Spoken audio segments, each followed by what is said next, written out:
Olá, meus queridos. Estou feliz por tê-los em meu canal Belas Histórias.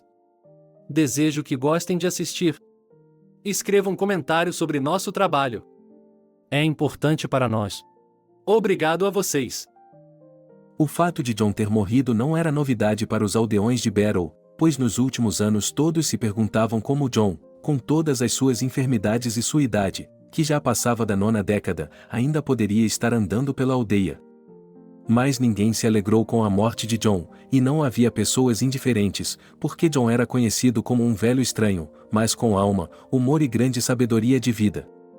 Ele apareceu em Barrow no início dos anos 90, tendo comprado uma casa vazia no meio do nada, na verdade até um pouco distante do vilarejo, anunciou a todos que estava indo para a agricultura. Eles acenaram para ele, no entanto: que tipo de agricultura é essa? Para quem você vai vender essas batatas e outros presentes da horta? Mas John era um homem inteligente, além de esquisito, e logo, tendo feito estufas com suas próprias mãos, começou a se virar. E, de alguma forma, as coisas foram melhorando para ele. Descobriu-se que, apesar do clima difícil e ambíguo, na cidade, para onde John viajava com mercadorias, havia caçadores, ou seja, compradores para o que ele podia oferecer. Quem, ao que parecia, ficaria surpreso com os morangos do pomar? Mas John ofereceu morangos brancos e amarelos, e até mesmo algumas bagas estranhas, claramente de origem estrangeira. E descobriu-se que todos os tipos de pessoas ricas recém-criadas estavam prontas para comprar tais coisas com grande prazer.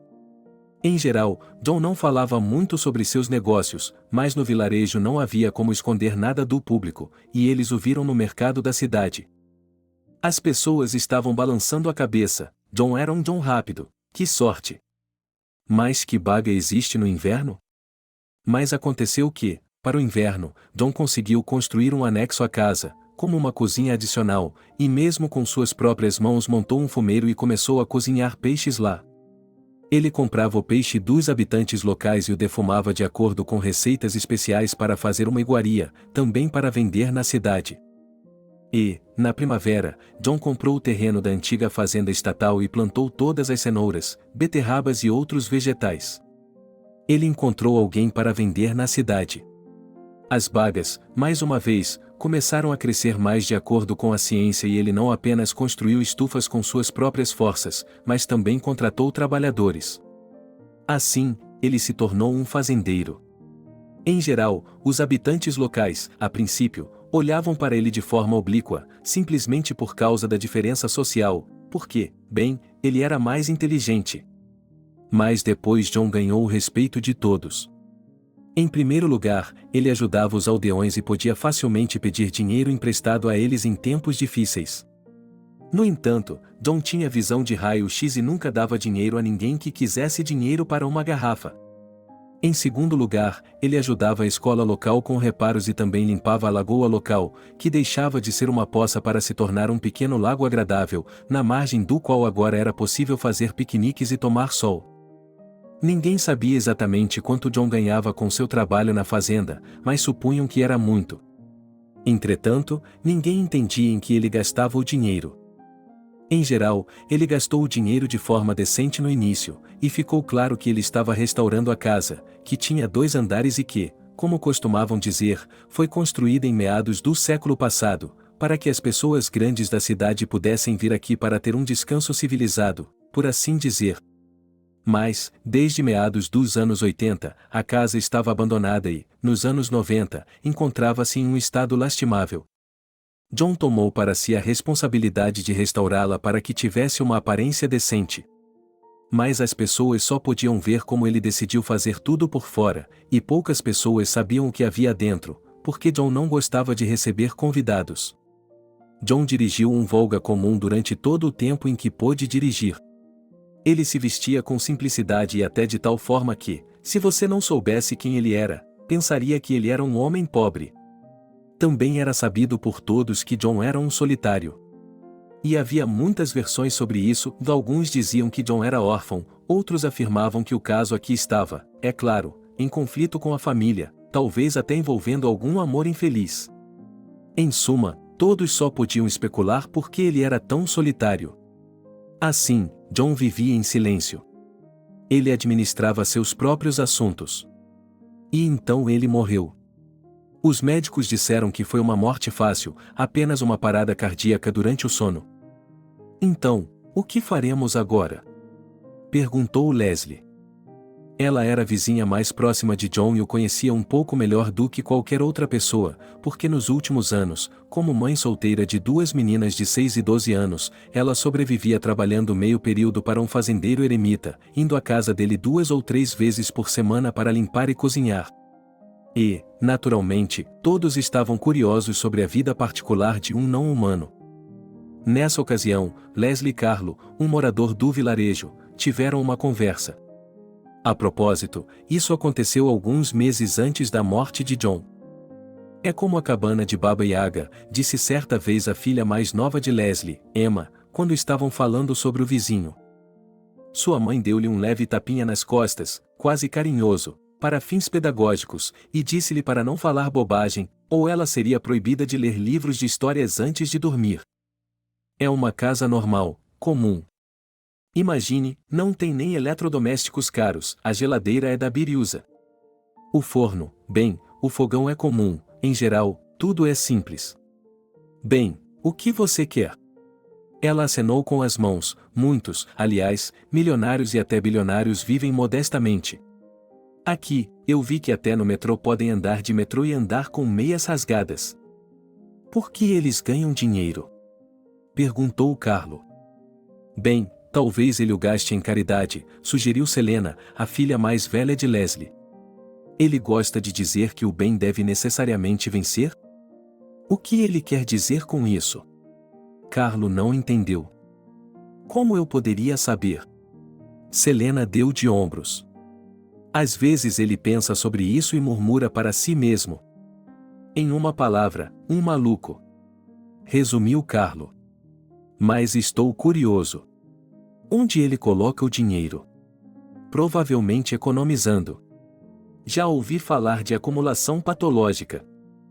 Carlo não era muito querido no vilarejo porque era o tipo de pessoa que vinha visitar e sempre pedia para ser alimentado, era também o tipo de pessoa que sabia trabalhar, mas não gostava e era preguiçoso, embora talentoso, e era também um brincalhão com tendência a sonhar, mas nunca concluía nenhuma de suas ideias.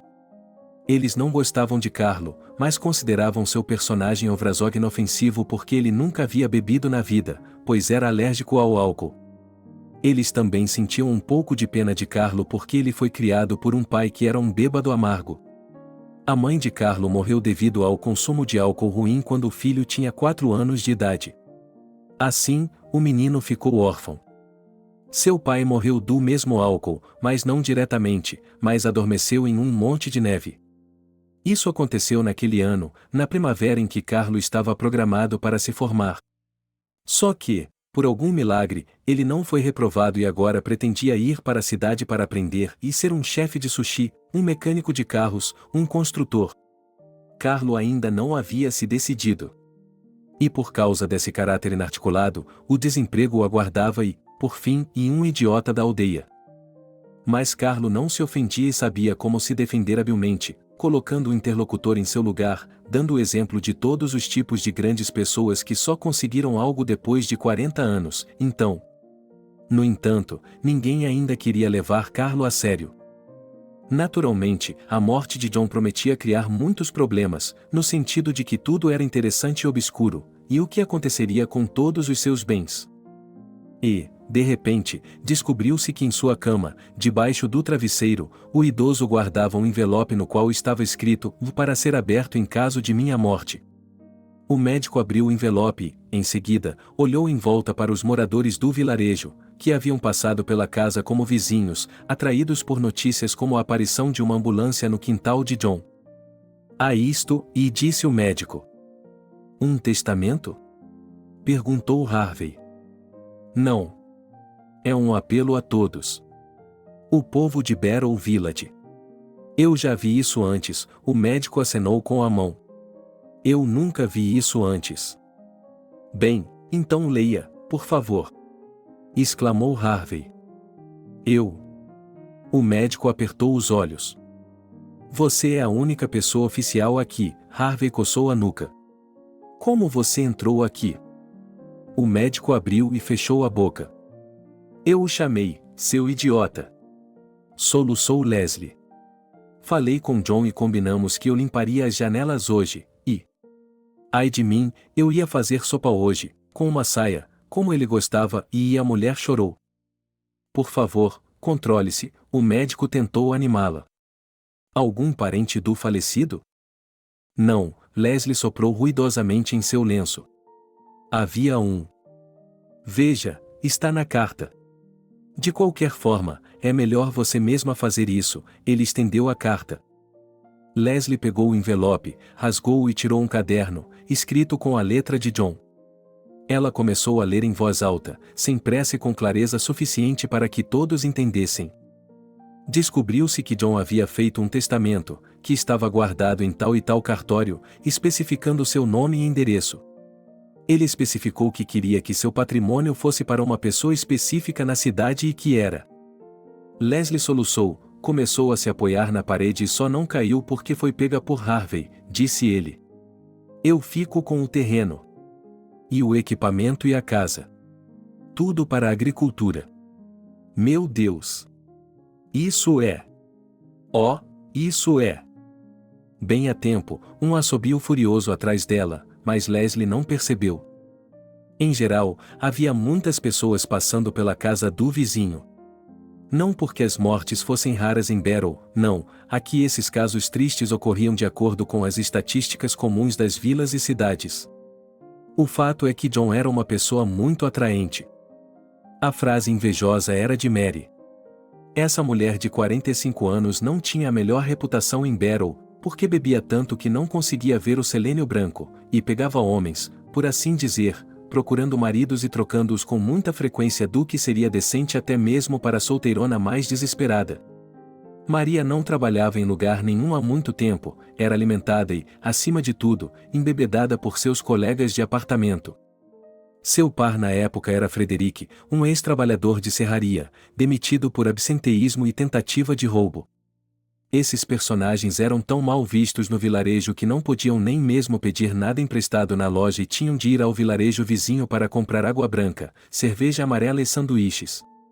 A vendedora disse a eles que, assim que viessem comprar produtos normais, e não bebidas alcoólicas, eu começaria a atendê-los. O que vocês querem aqui? Um dos vizinhos empurrou Maria para fora da multidão de aldeões. Vá embora. John não gostaria de tê-lo em seu funeral. Você é uma vergonha para Barrow. Então você é a herdeira, suspirou o médico. Você se encarregará do funeral? Claro que sim, assentiu Leslie. Faremos tudo corretamente. Pobre John. Tão solitário, e como? Por que deveria?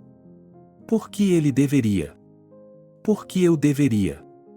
A mulher repetiu em choque.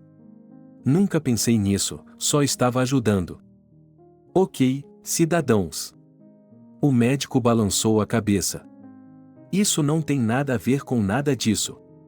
Em geral, vocês não se aglomeram. Agora temos que tirá-lo de lá e levá-lo para, bem, você sabe. Quando John estava no cemitério da vila, os moradores encheram seu local de descanso de flores.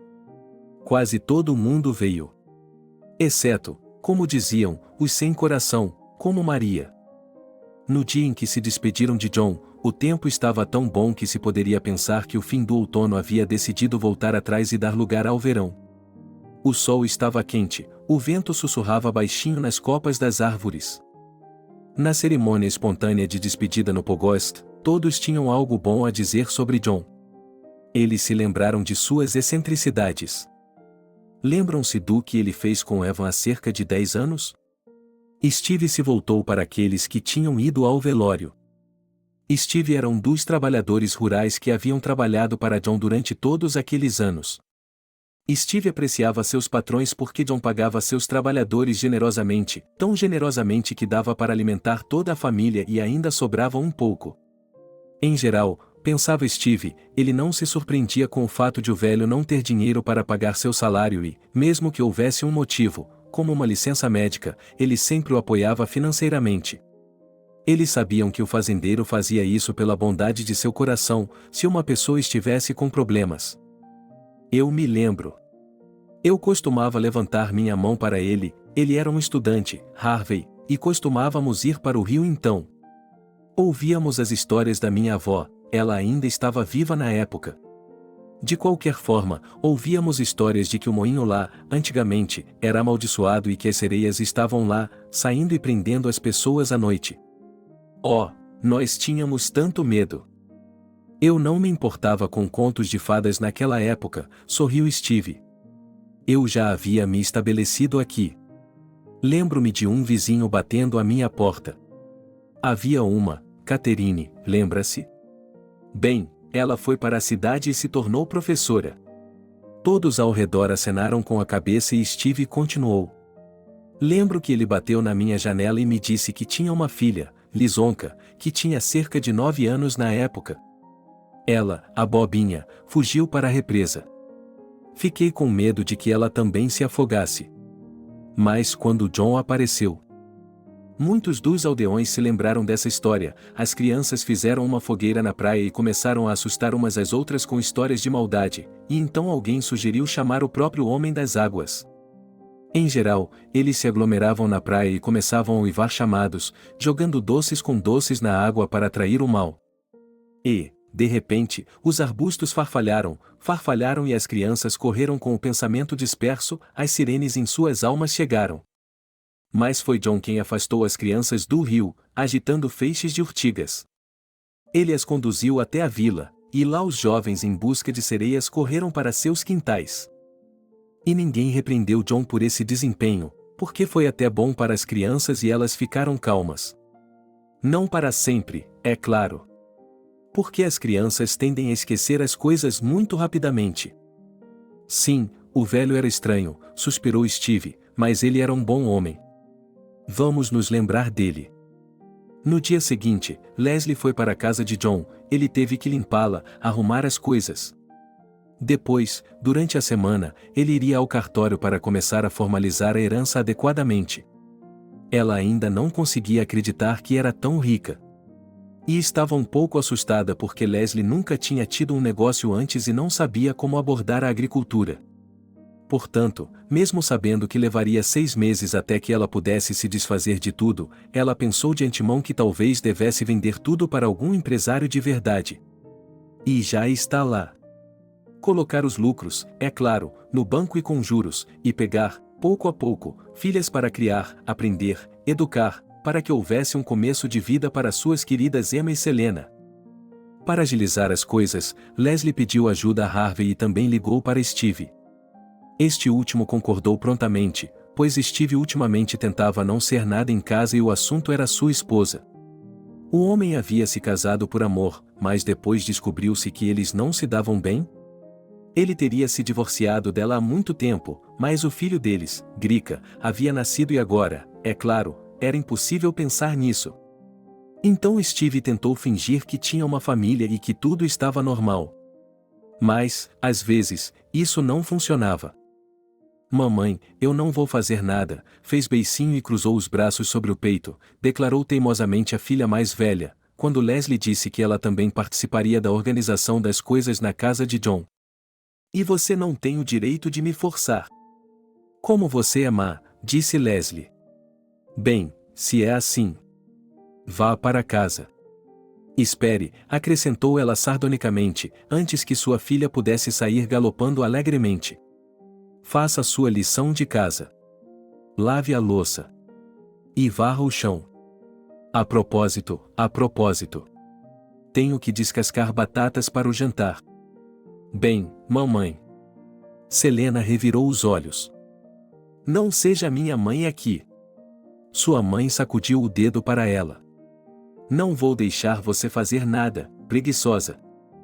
Em geral, quando Leslie ia para a casa de John para trabalhar meio período, ela deixava as filhas em casa. Mas, às vezes, ela as levava com ela e elas ficavam sentadas em um canto, a mais velha com seu smartphone e a mais nova com um livro, enquanto Leslie fazia as tarefas domésticas. Mamãe, posso ajudar? Emma pulou para cima e para baixo. Essa garotinha estava sempre feliz em ajudar.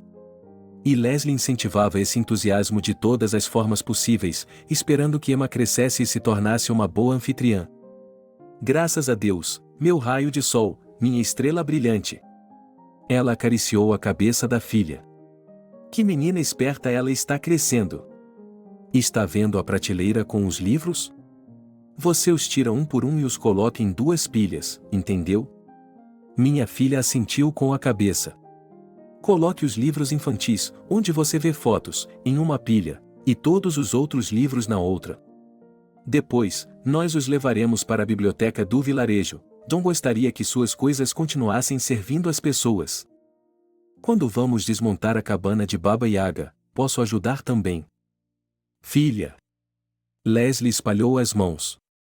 Bem, o que você está dizendo, eu não entendo. Onde você conseguiu isso? Onde você vê uma cabana aqui? Ali. E a menina apontou com a caneta para uma das paredes da casa. Mas não havia nenhuma porta ali. Apenas uma parede. Ao lado da parede havia uma enorme cômoda antiga. Você está confusa, estrela, disse Leslie carinhosamente, mas um arrepio percorreu sua espinha. Porque um dia, ela estava trabalhando no jardim, tinha que capinar um pequeno canteiro de flores e cuidar das plantas. Então Leslie se lembrou de que havia se esquecido de perguntar a John que tipo de fertilizante ele dava às flores, por isso voltou para dentro de casa. Ela entrou no quarto e encontrou John movendo a cômoda por algum motivo. O velho se virou bruscamente e seus olhos se arregalaram. Por alguma razão, ele parecia zangado, selvagem, assustado. Mas isso durou apenas alguns instantes, e depois ele voltou a ser gentil e doce como sempre. Leslie decidiu que, no geral, tudo parecia. Porque o homem moveu a cômoda. E o olhar. Será que ele estava com medo de que ela estivesse se aproximando dele sem notá-lo? E agora minha filha estava dizendo que havia outro cômodo atrás da parede. Então deve haver uma porta. E onde ela está? Onde está escondida? Leslie não gostou dessa maneira de pensar. Existe! Exclamou Emma obstinadamente. Você se lembra das tortas que fez para o vovô? Com repolho, cebolas. Você me disse para não me meter nisso, e eu fui. Leslie se lembrou de algo semelhante. Pensei que você estivesse brincando no quintal. Eu estava andando pela casa primeiro, disse a menina. Cheguei aqui e havia uma porta. Abra-a. A porta é pequena. Foi feita para um bebê. Olhei para dentro. E lá. Aparentemente invisível e assustador. Emma acenou com as mãos. Steve, que até então estava embrulhando os pratos no aparador com jornais e empilhando as caixas de forma organizada, foi distraído de sua ocupação. Carlo, que, tossindo por causa da poeira, estava empilhando touloupes velhos, também ficou todo ouvidos. Leslie sentiu um arrepio percorrer ansiosamente suas costas. O que foi, filha? Facas, respondeu Emma. Quadrados. A rainha em fotos. Livros antigos. Filha. Do que está falando? O que? Que facas? Leslie, cujos lábios já estavam tremendo, agarrou Emma pelos ombros e olhou em seus olhos, tentando descobrir se a garota estava apenas fantasiando. A grama está seca. O caldeirão. Como o de Baba Yaga. Mamãe. Não estou mentindo. Estou sendo sincera. Então, o que aconteceu? O vovô Harry estava lá? Ele me viu, me tirou de lá e me disse para não contar a ninguém. E foi isso. E então fomos comer bolos, Emma sorrindo e batendo as pernas como se nada tivesse acontecido. Isso é tudo o que Carlo pode dizer. Vamos ver. Com essas palavras, o menino correu para a cômoda. É tão pesada. Steve, socorro! Os homens empurraram e a cômoda foi para o lado com um desagradável barulho de pernas contra o chão. Atrás dela havia uma porta. Uma criança pequena conseguiria passar, mas um adulto teria que se abaixar. A porta tinha uma fechadura. A chave deve estar em algum lugar em suas coisas, disse Steve. Teremos de encontrá-la. Nós podemos fazer isso. Harvey disse alegremente, como se estivesse ansioso por essa aventura sombria, e em alguns minutos Carlo voltou com uma ferramenta para consertar coisas, que John guardava em uma gaveta no corredor, e arrancou a fechadura. Preciso de uma lanterna, e acrescentou ele, hesitante. Há uma no telefone, disse Steve. Talvez não devêssemos, gritou Leslie. Por que não deveríamos? O velho deixou tudo para você, a casa também e, portanto, tudo o que há nela também. Até o filho dele esteve lá. Disse Carlo. Ele empurrou a porta com determinação. Querida, fique aqui, a mamãe está chegando, disse Leslie para a filha, e Emma obedeceu, mas fez um beicinho de irmã mais velha.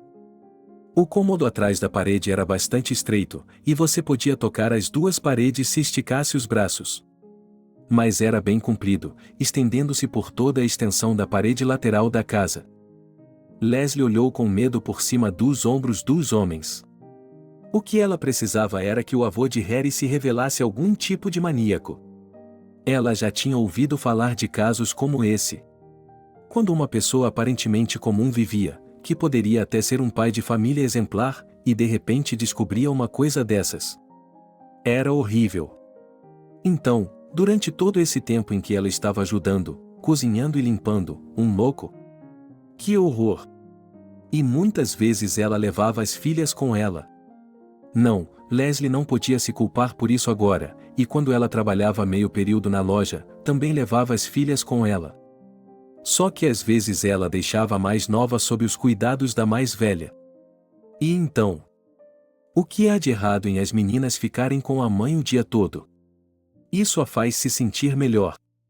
Emma se diverte mais. E ela pode ver que a mais velha não brinca, por exemplo, ela não brinca com o celular, mas pelo menos às vezes ela lê um livro também. Uau! Exclamou Steve, que estava à frente de todos os outros. Isso é merda, que John, é um museu. O que é? O que é? Perguntou Leslie, que não conseguia distinguir nada em meio ao salto de um lado para o outro do selênio da lanterna e viu algo assustador. Espere, há uma lâmpada, disse Carlo e acionou o interruptor. Uma luz amarela quente inundou o local secreto onde John nunca havia permitido que nenhuma alma viva entrasse. Mas isso fez com que tudo no local ficasse visível, o que deixou Leslie enjoada. Nas paredes, havia quadros com retratos de algumas pessoas, evidentemente habitantes de épocas passadas, e posteres coloridos e sombrios de filmes de terror, nos quais monstros com presas, nos quais era fácil reconhecer vampiros de todas as cores, atacavam as pessoas ou simplesmente amordaçavam o público. Nas poucas prateleiras, havia algumas garrafas de vidro coloridas e potes de barro. E livros. Velhos, pareciam assustadores ao toque, mas estavam espalhados em várias mesas e até em uma cadeira. Mas as perguntas mais sem resposta de todas eram as armas e sabres e adagas antigos. E uma besta pendurada no teto. Havia também alguns enormes lençóis de algodão rabiscados com símbolos estranhos. No teto, além da besta, havia feixes de ervas e moedas antigas penduradas em fios vermelhos. Que diabos é isso? O que você era, John? Disse Steve com uma risada nervosa.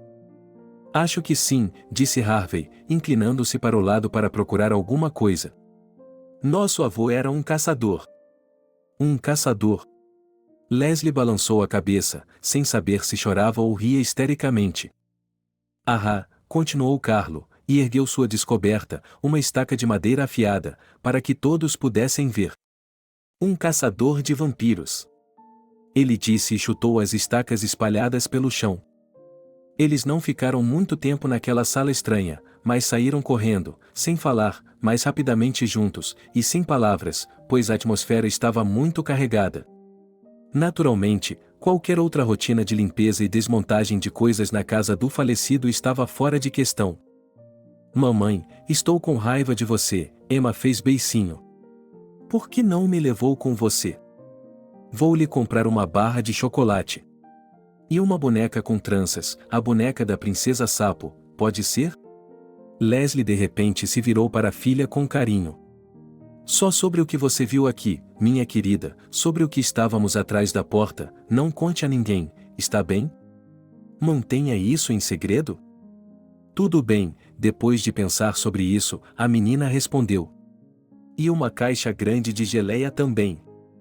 Tudo bem, Leslie lhe deu um tapinha na cabeça. Na tarde do mesmo dia, elas se reuniram em conselho na casa de Leslie. Temos que decidir o que fazer com tudo isso, disse ela. Havia um bule de chá sobre a mesa e tortas de carne fritas em um prato. Bem, o homem teve um capricho, disse Steve. John era um homem bom, um homem do mundo. Ele não fazia mal a ninguém. Só o bem. É isso mesmo, suspirou Leslie. Ela virou a cabeça e olhou para a porta do quarto ao lado, onde acabará de colocar as filhas na cama. O que ela ia fazer agora? Que diabos ela estava colecionando? É como uma coleção maluca. É isso que estou pensando, sugeriu Steve, pensativo. Que seria necessário envolver alguns especialistas? Talvez a equipe do museu? Eles podem nos dizer quanto vale. Olhe para mim assim, Leslie. Temos que cuidar disso, não é? Ou você quer deixar isso para lá? O que foi? É uma ideia. Em seu tom de brincadeira habitual, Harvey disse: agora você sabe, está na moda comemorar esse feriado, o Halloween. As pessoas da cidade podem vir e vocês deixará entrar nessa sala de horrores em troca de dinheiro para uma visita guiada. Ah, vamos lá, você está falando de terrores noturnos, a proprietária acenou com a mão. Estou pensando. O interesse de John não era saudável. Quem acredita em vampiros hoje em dia? Mas não podia ser. Isso, e ele baixou a voz, como se alguém pudesse ouvi-los, e sem querer, testemunhá-lo insultando o homem morto com suas suspeitas. Ele não podia ser um maníaco, podia? Quando ele teria tempo? Steve pegou uma torta. Ele estava sempre trabalhando ou sentado em casa. Não, às vezes ele ia à cidade, mas... As notícias favoritas da minha esposa são notícias sobre crimes, e ela assiste a TV em voz alta, então, ocasionalmente, ela ouve isso. Em geral, não ouvi dizer que alguém com uma estaca no coração encontrou. Oh, minha cabeça já está doendo. Leslie serviu-se de uma xícara de chá quente e mais não tocou na bebida e sentou-se cabisbaixa. Se ao menos tivéssemos sabido antes. Talvez pudéssemos ter ajudado Petia. O que? Perguntou Harvey zombeteiramente. Você me aconselhou a comprar alho para plantar? Aí está, você encontrou tempo para piadas. Censurou Steve. O senso de humor pode ser um salva-vidas em situações perigosas, piscou Harvey. Pessoalmente, terei algo para lhe contar. Não agora, é claro, mas um dia poderei lhe contar como entrei no covil de um vizinho psicopata e voltei vivo. E você sabe, eu acho que... Espere um pouco. Harvey se levantou da mesa e correu para o corredor, onde chegou à casa de Leslie e, a propósito, colocou no chão uma sacola. Leslie pensou que, provavelmente, ele tinha acabado de chegar do trabalho, mas Harvey agora trabalhava como programador e instalava a internet no vilarejo. Aqui. O cara colocou duas coisas sobre a mesa, um caderno grande e grosso com capa acolchoada e uma pequena caixa que caberia na palma da mão. Você conseguiu alguma coisa com isso? Leslie ficou assustada. Ora, não é uma pirâmide, e eu não vou saqueá-la. Harvey sorriu. Pelo menos, espero que sim. Enquanto você se arrastava pelo corredor, eu... Você disse que deixou as chaves de casa lá dentro, disse Steve, interrompendo-o com reprovação. Bem, você teria começado a resmungar. Eu vi a cara de vocês quando saíram de lá. E notei que havia um caderno no canto e pensei que poderia ser algo importante? Enfim, dei uma olhada e era um diário. John o guardou, e parece que ele explica tudo. Bem, quase tudo. Harvey abriu o caderno. Bem, leia-o. Steve se apressou em lê-lo. E o garoto começou a ler em voz alta. Descobriu-se que John não era tão simples quanto parecia. Ele tinha formação superior e era candidato a doutorado, sua especialidade era a cultura da Europa Oriental nos séculos XIV e XV. John mencionou que sua pesquisa poderia ter sido mais completa se seu amigo, também um estudioso, o tivesse levado a sério, mas ele apenas riu dele. Havia algumas páginas faltando no diário e só se podia imaginar por que isso havia acontecido. Portanto, às vezes parecia haver lacunas sólidas entre partes da narrativa de John. E, no entanto, a essência era clara, tão clara quanto a essência de algo que parece louco pode ser. Descobriu-se que John tinha ido estudar para ser historiador, um historiador da cultura, não por acaso, mas por influência de seu próprio avô, que também era cientista. O avô disse que eles eram obrigados, compelidos a entender por que havia uma maldição em sua família e como acabar com ela. A essência dessa maldição era que todos os homens da família tinham casamentos infelizes? E se fossem apenas divórcios? As mulheres enlouqueciam, sofriam acidentes logo no aniversário de casamento, algumas deixavam os maridos com bebês nos braços, outras empurravam os cônjuges para o jogo e outros vícios e desapareciam em algum lugar no horizonte com as amantes. O avô de John acreditava que tudo isso tinha origem no fato de que, no final do século XVIII, um de seus ancestrais havia se tornado perverso e criminosamente rico. E assim ele fez inimigos poderosos que o amaldiçoaram. E eles não eram pessoas comuns ou mesmo feiticeiros, e eram vampiros. Por isso, o avô de John lhe ensinou desde pequeno que havia uma ciência secreta para reconhecer um vampiro. Sabe, se meu avô tivesse me trancado em um poço na floresta quando eu era criança, quando eu sujava o colchão, com tanto medo do escuro. Steve interrompeu sua leitura, eu também teria ficado louco. Qual é o problema? Você simplesmente não tem sorte com as mulheres. Isso acontece. Talvez tenha havido casamentos felizes, mas esse avô maluco simplesmente não quis mencioná-los para não estragar suas estatísticas. Por quê? Não, bem, isso é bobagem. Concordo, assentiu Harvey. Em geral, eu pensava, bem, se você olhar para os livros e filmes, que os vampiros, que atacam para se alimentar. E aqui, ao que parece, não são apenas vampiros comuns, mas também ferreiros. Isso é muita imaginação. E que coração insensível você deve ter, sorriu Harvey. Levar seu próprio neto para a floresta e assustá-lo com suas histórias? Não é de se admirar que o sótão de John tenha vazado por toda parte. Eu concordo. Leslie tomou um gole de seu chá gelado. Ela torceu o nariz e ligou a chaleira para ferver a água. Não entendo. E como ele conseguiu ter uma educação superior, trabalhar em algum lugar? Até mesmo na Europa, em viagens de negócios. Acontece que ele deixou a família, se libertou da influência deles e depois. É como se sua mente explodisse de tudo o que ele tinha vivido, de tudo o que tinha sido colocado em sua cabeça. Então, ele era uma pessoa normal e depois ficou completamente louco? Isso acontece, disse Steve. É raro, mas acontece. Talvez seja hereditário, quem sabe? Que horror! Leslie estremeceu. Havia um homem que viveu, um bom homem que era. Bem, só nós sabemos disso. A propósito, nenhuma palavra, está bem? Ele balançou o dedo. John fez muito bem para os Ovrashki, e não merece ser tratado como um palhaço quando estiver morto. Nenhuma palavra, disse Harvey. Eu também não. Steve confirmou. O que ele diz a seguir? Espere. Deixe-me. Sua voz está ficando um pouco rouca. Então, vamos lá. John escreveu que, em um determinado momento, sua carreira na Europa não foi bem, ou, para ser mais preciso, seus colegas, vendo seu grande interesse em lendas de vampiros, começaram a zombar dele. E quando ele se interessou tanto por esse assunto que não conseguia mais acompanhar todo o resto, foi expulso por vergonha e ridículo. Mas ele não ficou com raiva.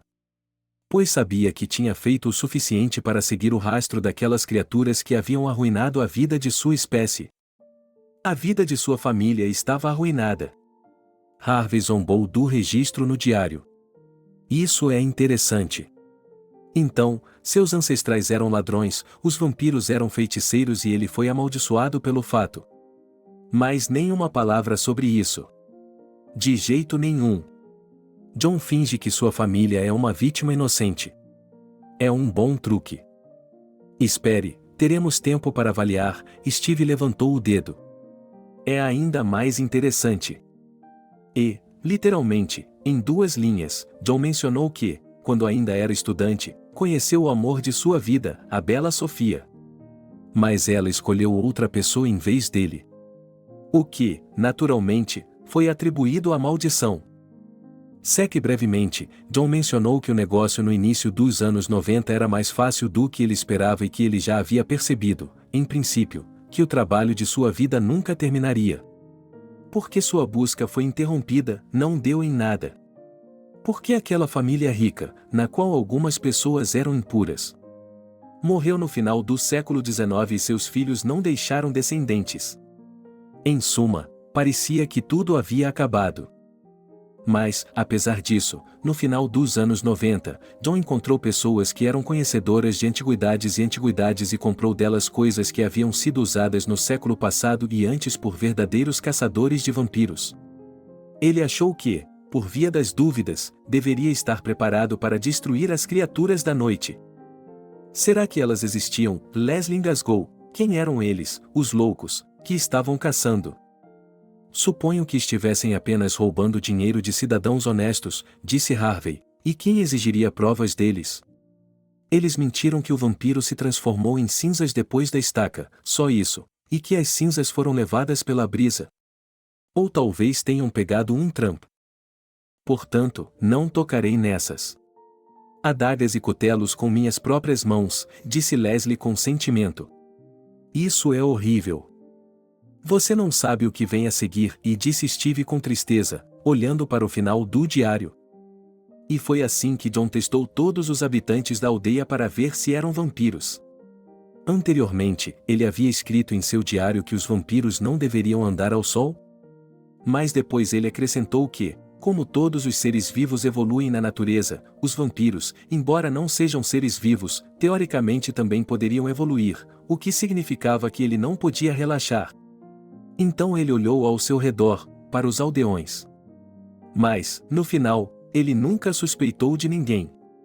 Acontece que John não encontrou nenhum sinal específico de vampiros, como toupeiras no canto dos olhos ou dedos fundidos às teias. No entanto, ele acrescentou que, além de tais defeitos, um vampiro verdadeiro não deveria projetar sombras ao anoitecer. Em geral, os vizinhos estavam acima de qualquer suspeita. Que bom! Harvey sorriu. Ou, imagine acordar com o John com uma besta ou uma espada de prata, isso é hilário. Certo, hilário até a morte. Steve chutou o pé do cara por baixo da mesa, dizendo, não é hora para piadas, e as suas piadas, irmão, são muito ruins. E quanto ao quadro? Perguntou Leslie. A julgar pela assinatura do artista, foi pintado no final do século XIX, Harvey o virou. Era um retrato. Mostrava uma bela jovem com cabelos negros como as asas de um corvo. Ela estava vestida e penteada de uma maneira estilizada na antiguidade, o que a fazia parecer frágil e efêmera. A julgar pelos registros do diário dela, Steve suspirou. Essa era a mesma donzela da família dos vampiros.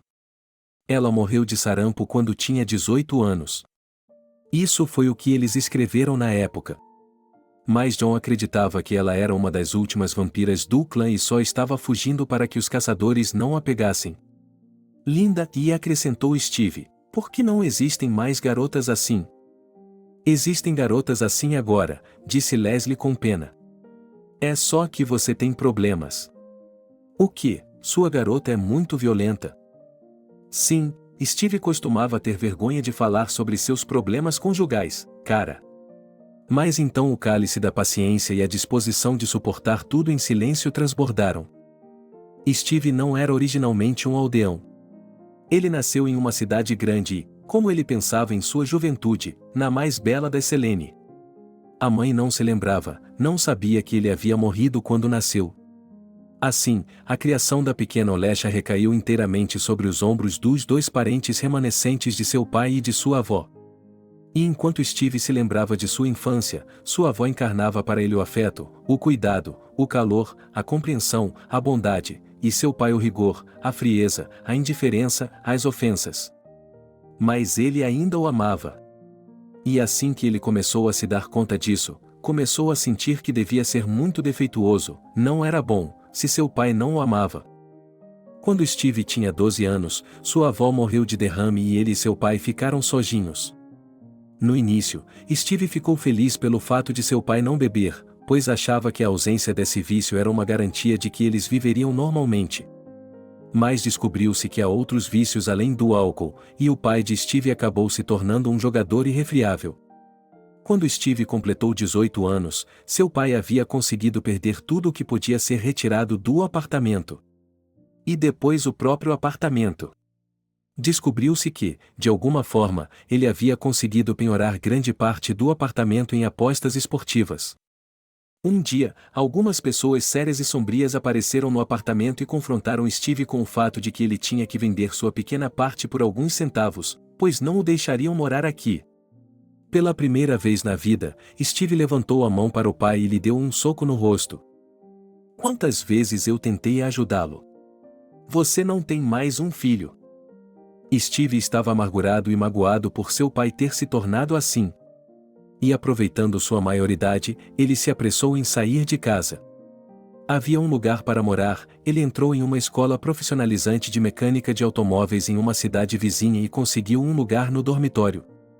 Em geral, ele começou uma nova vida. Steve não atendeu o telefone quando seu pai ligou. E então, o hospital ligou. Seu pai, assim como sua avó, havia sofrido um derrame. E, com a mesma rapidez, essa doença levou o pai de Steve para o outro mundo. Depois de se formar, Steve retornou à sua cidade natal para se estabelecer no ramo imobiliário.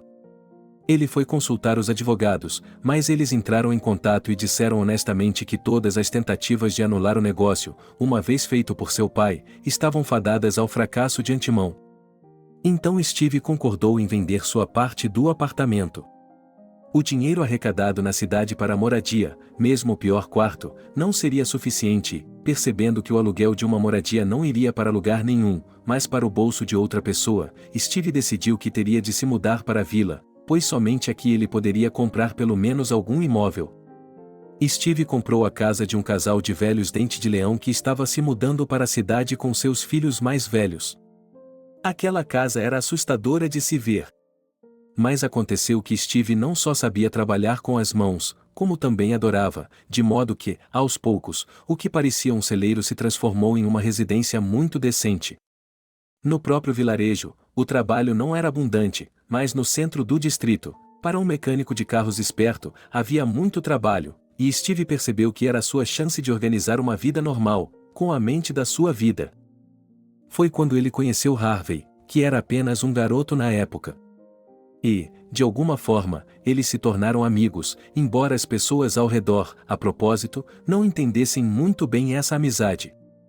Harvey gostava de perguntar sobre a vida na cidade, então ele já era um sonhador sem limites, e Steve era carregado por ele de otimismo, facilidade, apesar de todas as circunstâncias, uma visão da vida. Como o destino queria, aos 23 anos de idade Steve praticamente não tinha experiência em relações com o sexo oposto. Isso só aconteceu na escola técnica, no estudo do pensamento, na aldeia, pela primeira vez, no trabalho e no conserto da casa. Olhando para trás, mais tarde, Steve acreditava que sua inexperiência era uma piada cruel com ele. Ele acreditava que foi por causa disso que cedeu tão violentamente aos seus sentimentos quando conheceu Julia. Ela era de um vilarejo vizinho, de onde havia retornado da cidade, onde estudará para ser costureira.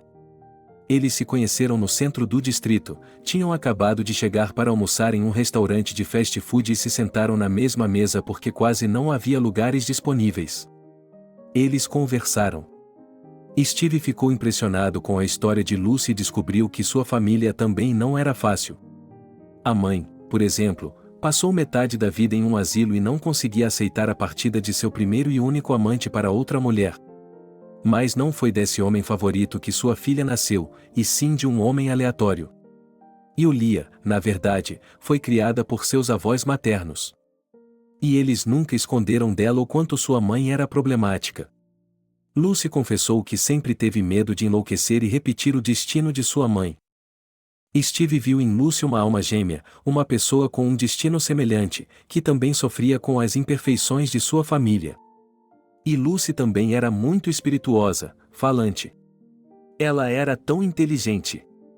Ela era capaz de rir até as lágrimas com a piada mais simples e de chorar depois de assistir a um filme triste.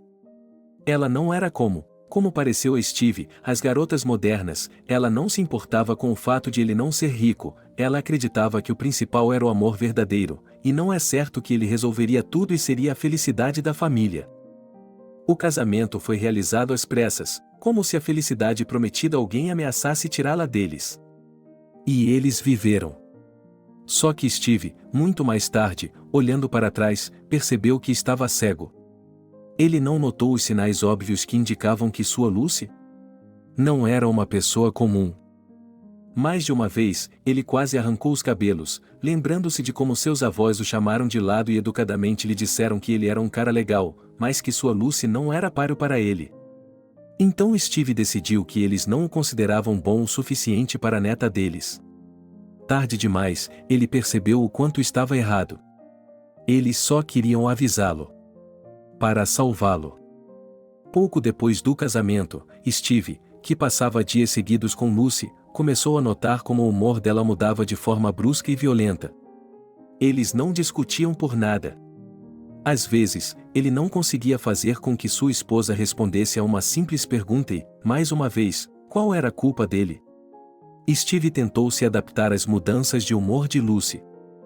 Ele ficou chocado quando ela o acusou de flertar com um carteiro que tinha idade suficiente para ser sua avó.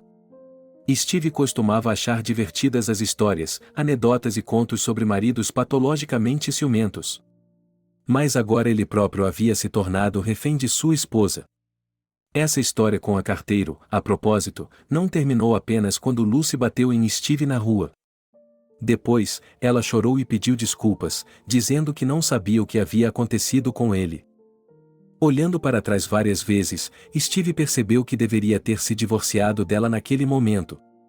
Para entender quem estava se escondendo sob a máscara de uma garota bonita, brilhante em sua emocionalidade. Mas então Lucy informou que estava grávida, e agora o divórcio estava fora de questão.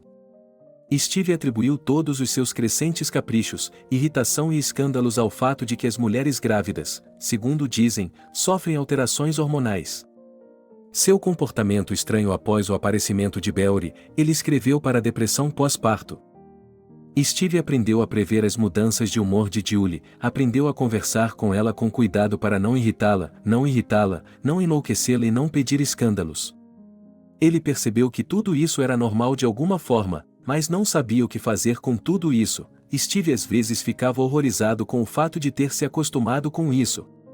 Como, no final, ele havia perdido o orgulho e o desejo de ter uma vida normal durante o período em que foi marido de Lucy. A propósito, era especialmente estranho o fato de que, em público, Lucy raramente se exaltava, ela era geralmente silenciosa e tímida, falando educadamente com ele. No entanto, o próprio Steve, tendo-a estudado cuidadosamente ao longo dos anos, já conseguia adivinhar quando, por exemplo, por trás de suas palavras aparentemente comuns, havia uma implicação dura e cruel, que os outros simplesmente não percebiam. Steve temia que seu filho acabasse adquirindo as mesmas peculiaridades de sua mãe. Só que Beori cresceu muito diferente de seu homenzinho, ele era gentil, alegre, sincero, fácil de fazer amizade. E quando Beori começou a crescer, ficou claro que com o pai ele encontrava uma linguagem comum muito melhor do que com a mãe, a quem o menino geralmente evitava. Steve, após o nascimento do filho, resignou-se com o fato de que sua vida pessoal não era bem-sucedida. Mas então, quando sua esposa o atacou com uma panela de batatas recém-cozidas, Steve de repente deixou de ser tímido e foi até Leslie para comprar pomada para queimaduras, bebeu e chorou. Ele disse que tolerava o casamento apenas por causa do filho, mas que, quando a criança crescesse, tudo estaria acabado, ele se divorciaria. Leslie ficou um pouco surpresa com essa confissão, mas depois disse que sim, ela achava que havia algo errado com a família de Steve. Ela o apoiava, dizendo que o divórcio era a única opção. Leslie sabia disso em primeira mão. É verdade que ela mesma não havia se divorciado. O primeiro homem disse que amava, que queria uma família, mas mudou de ideia assim que soube da gravidez de Leslie e fugiu banalmente para outro lugar, antes de dizer que a pensão alimentícia seria inútil, pois para irritá-la, ela trabalharia no cinza. Leslie decidiu que, já que o traidor não aceitaria um centavo, ela se apegou por muito tempo, mas depois decidiu que o mundo é uma coisa complicada e que talvez seja possível ter uma segunda chance de felicidade feminina. Aquele homem, com quem ela se encontrou, era como se fosse ainda mais sério do que o primeiro. Mas ele também traiu o assunto, pois soube que haveria uma menina, começou a insistir no término, dizendo que precisava de um filho, de genes herdeiros, e não de uma menina inútil. Depois disso, Leslie decidiu firmemente não ter mais homens. Que seja melhor ter um reino feminino pacífico e uma vida pessoal. Você pode sem eles encontrar a felicidade, o principal é que as filhas fossem saudáveis e felizes, alimentadas e satisfeitas com tudo. Você sente muito, disse Leslie, quando Steve mais uma vez veio falar com o vizinho e reclamar da esposa dele. Mas Lucy. Bem, talvez não seja apenas o temperamento dela. Você disse que a mãe dela era louca. Talvez. Sem querer ofender, ele acrescentou apressadamente. Mas talvez. Devo ir a um psicólogo? Eu pensei sobre isso, suspirou Steve. Não sei. Sugeri uma terapia. Agora a terapia de casais para casais com problemas. Mas isso não vai funcionar. Quando conversei com ela e ela pensou que eu queria interná-la em um manicômio, dá para acreditar? Leslie balançou a cabeça. Você está cuidando de uma família sozinha. Foi assim que, após o nascimento de seu filho, Lucy deixou seu emprego como costureira. Primeiro, porque ela estava naturalmente em licença maternidade. E depois, ela começou a dizer que as máquinas lhe davam dor de cabeça e que, em geral, estava satisfeita com o papel de dona de casa. Steve, que percebia como seu humor podia se deteriorar se ela ficasse muito tempo entre as pessoas, concordou que ela só desejava dolorosamente ter uma vida mais ou menos tranquila. Além disso, ele agora trabalhava em uma grande oficina mecânica no centro do distrito e sua renda era suficiente para tudo e todos. E aconteceu que Harvey sabia de seus problemas na família, porque ele era o melhor amigo de Steve e, embora ele fosse um brincalhão, um falador, nunca revelava os segredos de outras pessoas. E agora, toda a pequena empresa estava unida por um segredo sombrio e estranho. E, por alguma razão, parecia que as consequências poderiam ser muito sérias. Quais são seus planos para a Terra, Leslie? Perguntou Steve. Não faço ideia, Leslie deu de ombros e suspirou. É outono. Se fosse verão ou primavera, eu teria mais com que me preocupar. Bem, a colheita a ser feita. E assim, como se vê, nada, se a terra não tiver cuidados agrícolas literários para construir até a primavera. Ah! Não se trata disso agora. Precisamos pensar no que devemos fazer com nossas descobertas. E o que faremos? Parece-me que seria melhor. Não sei, limpar todas essas riquezas do John silenciosamente e fingir que elas nunca aconteceram. Seria melhor para todos. Harvey teve um pensamento comum a toda a pequena empresa. No entanto, eles decidiram não falar sobre mais nada, pois a hora estava avançada e parecia que todos eles não tinham forças para pensar em mais nada. No dia seguinte, Leslie nem sequer apareceu na casa da vizinha, pois estava ocupada com seus próprios assuntos. Depois, começou a fazer uma faxina pouco a pouco e levou algumas de suas coisas para a sua casa. Harvey insistiu que as coisas daquele cômodo também precisavam ser arrumadas, porque todo tipo de coisa assustadora, como um sabre com uma conspiração na lâmina ou estacas de álamo, é uma coisa, mas quadros antigos e livros de origem obviamente antiga, é outra bem diferente. Todas essas coisas foram levadas para a casa de Leslie com cuidado e, o que é mais importante, sem fazer barulho. Para não despertar a curiosidade de ninguém. As pinturas foram cobertas com um pano para que não fossem danificadas acidentalmente.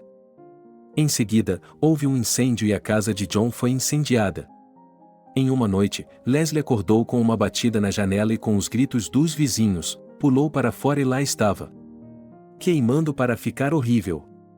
Os bombeiros se mostraram rápidos, mas apenas os elementos tentaram. E não apenas os elementos.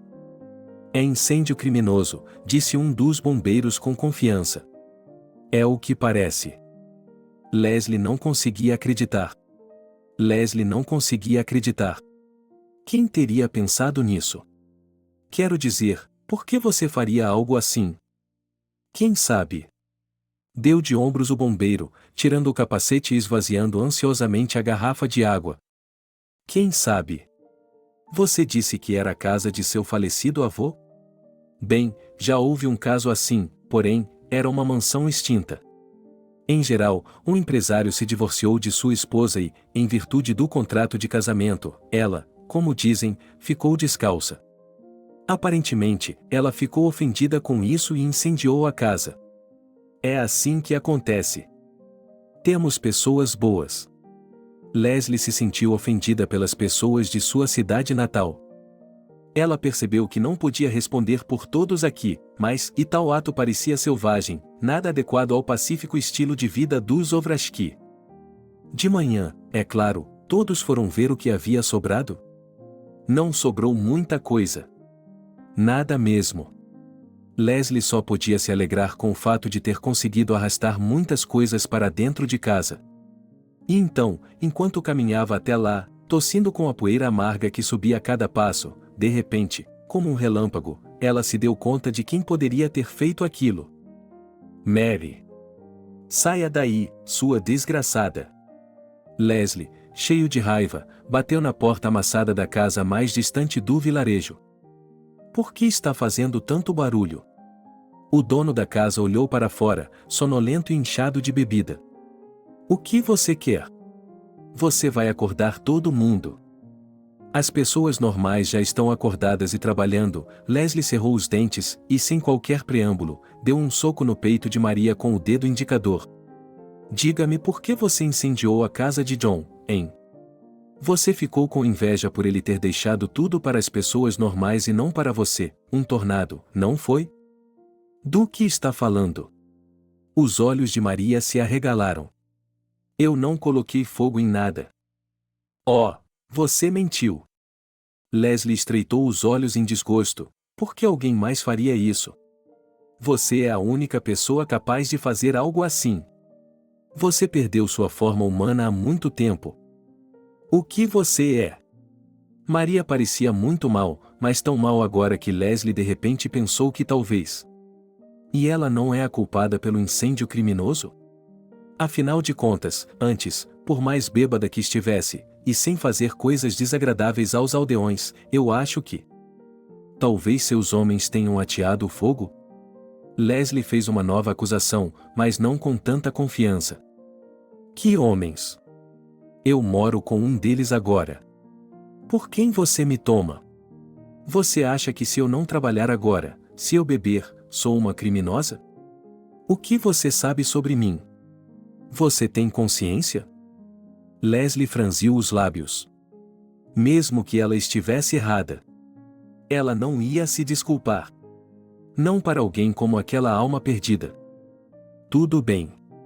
Talvez não seja você, disse ela. Virou-se e saiu da casa de Maria. 2 semanas se passaram e o incêndio começou a ser esquecido, a vida continuou em Barrow, todos tinham suas próprias preocupações. Mas então os moradores ficaram animados com um novo acontecimento. Um homem da cidade havia chegado ao vilarejo. Ele veio em um caro jipe preto com vidros escurecidos, e no segundo carro, vieram alguns, ao que parecia, especialistas, porque eles tinham algumas ferramentas nas mãos e pisaram no campo, que normalmente era semeado com beterraba e pertencia a John. E então, deixando os especialistas de lado, esse homem foi direto para a casa de Leslie. Mamãe não está em casa, disse Selena, olhando pela porta. Ela está na loja. E eu estou em casa com minha irmã. Ela está doente. Parece que ela está com gripe. Um homem de terno de negócios e sapatos brilhantes que pareciam feitos de pele de crocodilo agradeceu a resposta, desejou-lhe felicidades e foi direto para a loja. Ele chegou em um momento infeliz e Leslie estava discutindo com a vovó Sarah. Em geral, Sarah era uma senhora idosa e tranquila, mas, às vezes, e geralmente logo depois de receber sua aposentadoria, aparentemente por frustração pelo fato de que essa mesma aposentadoria que ela tinha nas mãos estava acabando muito rapidamente, ela começava a procurar alguém na cidade para implicar. E sua escolha geralmente recaía sobre a agência dos Correios ou a loja. Ainda havia, é claro, um paramédico. Mas com ele Sarah tinha as melhores relações, e ele a tratava bem. E os outros? Vovó Ulha gostava de dizer que eles eram apenas funcionários, ferramentas do capitalismo, então que se culpassem se não ousassem respeitar seus direitos. Dessa vez, o direito da avó de Sarah foi violado pelo fato de ela ter sido vendida como se fosse um peixe defumado velho. Na verdade, Leslie estava pronta para jurar por sua própria saúde que o peixe era o mais fresco. Mas Sarah não lhe deu ouvidos. Dê-me o livro de reclamações. E quero meu dinheiro de volta. De volta para onde? Devolva-me o peixe, eu paguei por ele. A idosa levantou a voz a tal ponto que as pessoas que estavam na fila depois de sua aparição até se encolheram. Se a mercadoria for de má qualidade, ela deve ser devolvida à loja, e disse a vendedora. Sarah bufou e começou a bater no balcão com a palma da mão. Leslie pensou seriamente no fato de que, sob os golpes fortes de um pé seco, o vidro retorcido pode rachar. Quero meu dinheiro de volta. E mais. Leite condensado como indenização por danos morais. 2. Não, me dê 4 latas. Sarah, talvez isso seja suficiente? Um homem saiu da fila. Você deveria ter vergonha de seus vizinhos. O peixe aqui está bom, nós o compramos ontem. Desculpe-me, você é Leslie?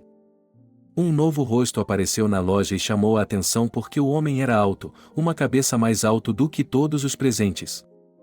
Estou cansado de ser empurrado pela vovó Sarah. Leslie, o que você quer? Você é da companhia de seguros? Não, respondeu o homem. Preciso falar com você.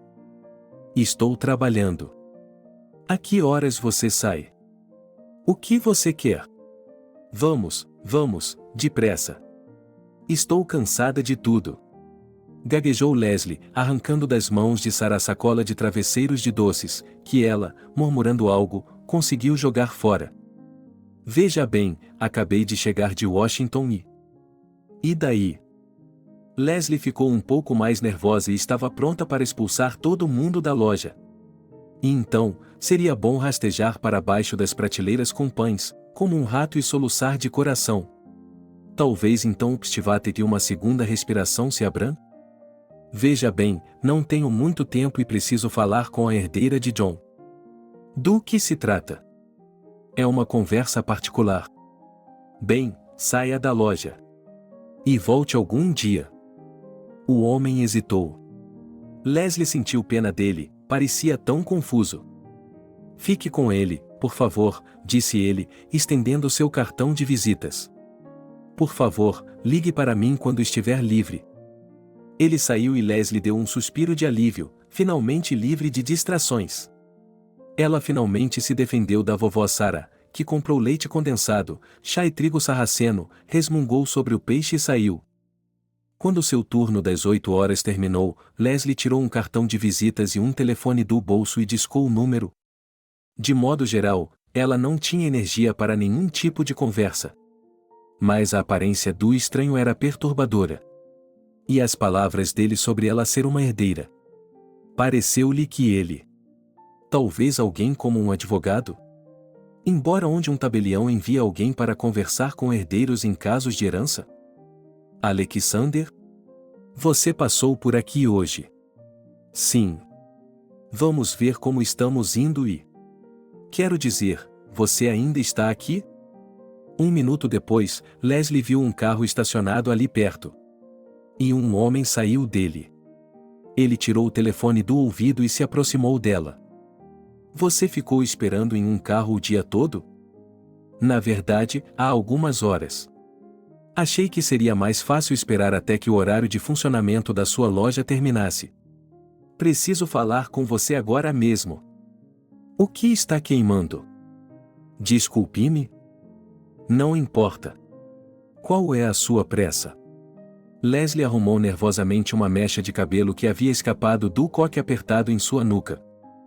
Em suma, ela estava quase calma no início, mas assim que aquele sujeito, com um olhar que daria uma novela, anunciou o propósito de sua chegada, Leslie se encheu de indignação e jogou na cara dele uma figura curvada feita com os dedos. Esta terra é minha, não minha. Espere. Alexander correu atrás da mulher de pernas largas. Eu só queria. Leslie bufou com raiva, ela sabia o que ele queria. Afinal, ela tinha vindo para negociar a compra das terras de John. E ele disse com desdém: Você não sabe nada sobre agricultura, então vamos negociar, estou oferecendo um bom preço. Em princípio, Leslie não era uma pessoa ruim e até mesmo muito paciente, mas... nesse caso, não. Você está oferecendo uma coisa dessas porque é mulher ou fazendeira? Com licença, gritou Alexander, que estava prestes a colidir com ela tão bruscamente que ela parou, virando-se bruscamente para ele. Bem, você está dizendo que eu não me encaixo. Ela apontou um dedo para o peito dele, em algum lugar no centro da gravata de seda. É porque você é da cidade e eu sou do campo, ou porque você acha que as mulheres são mais burras do que você? Eu não queria dizer isso. Mas você disse. Ouça. Alexander devia estar zelosamente guardando seu espaço pessoal, porque ele gentilmente agarrou a mão de Leslie pelo pulso e a puxou para longe dele. Foi estranho. Mas o contato pele a pele lhe causou arrepios por algum motivo.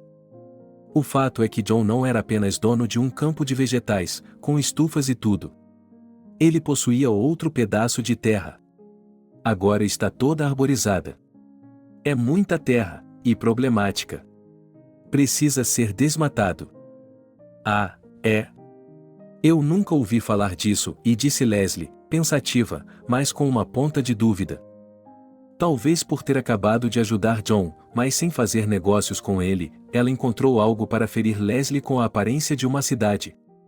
Agora ela sabia exatamente quem poderia interpretar no programa uma advogada sem coração que trabalha para a máfia. Talvez, Leslie franziu os lábios, mas isso não significa que ela vá vender tudo por nada. Eu ainda não coloquei um preço nisso. Você certamente o subestimou. Posso lhe perguntar por que tem essa opinião a meu respeito? Por que acha que eu o subestimo? Não sei, respondeu Leslie com sinceridade. Eu simplesmente não gosto de você. Não gosto muito de você. É isso aí. Estou indo para casa. E não me siga. Ou então. Nós poderíamos. Não. Ela se virou para ele com um olhar triunfante. Não podemos e não vamos. Nunca. Me deixe em paz de uma vez por todas, por favor. O céu se encheu de nuvens cinzentas e opacas, uma tempestade se aproximava. Leslie foi em direção à casa e, embora olhasse para trás, tinha certeza de que o cara da cidade havia entrado no carro e ido embora. Ela tinha a sensação de que estava sendo seguida. Pareceu-lhe que o olhar pesado e indelicado de alguém estava em suas costas.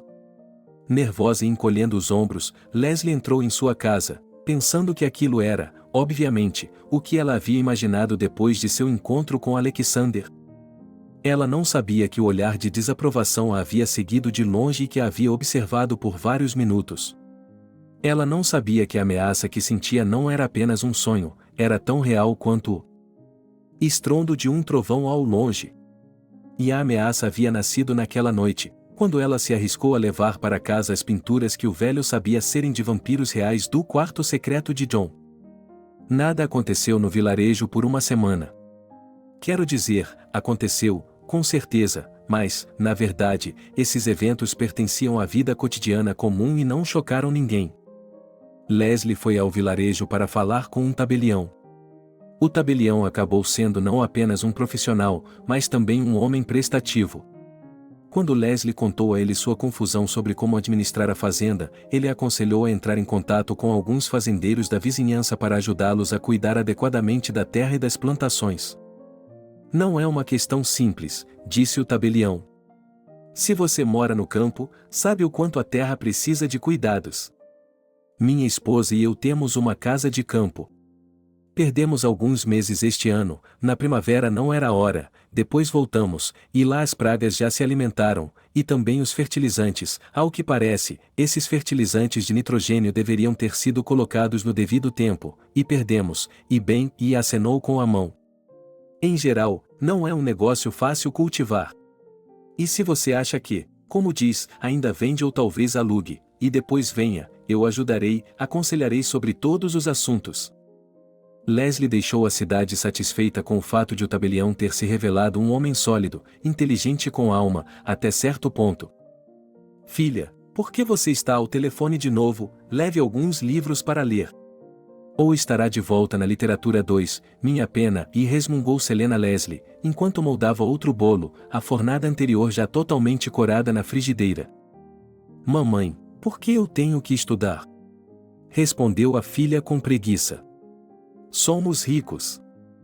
Você é tão inteligente. Suspirou Leslie. Ricos, mas não assim. Se vendermos tudo, de acordo com você, eu perderei tudo, Pule? Não, minha querida, você deve mantê-lo, deve viver com sabedoria, frugalmente. E depois? Você acha que os ricos podem ser tolos? Mas agora eu não preciso ir para a faculdade. Posso começar um negócio imediatamente. Começar. Leslie revirou os olhos, às vezes ela não entendia como podia ter duas filhas tão diferentes. Uma é inteligente, doce, e a segunda se rebela aos 12 anos de idade a ponto de uivar. O que há para falar sobre negócios nessa idade? Ela é apenas uma criança. Não, você vai estudar. Você irá para a universidade quando chegar a hora. Mamãe. Vou ser blogueira em breve. Uma quê? Uma blogueira. Vou ter milhões de seguidores. Agora, como você está sentada na cama comendo biscoitos de novo, vamos ter milhões de baratas. Agora deu fora daqui. Leslie, suspirando novamente, continuou a moldar e fritar bolos.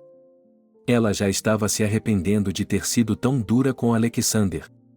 Não que ela fosse vender o terreno. Mas valia a pena admitir que ela realmente não tinha ideia do que fazer em seguida com tudo aquilo.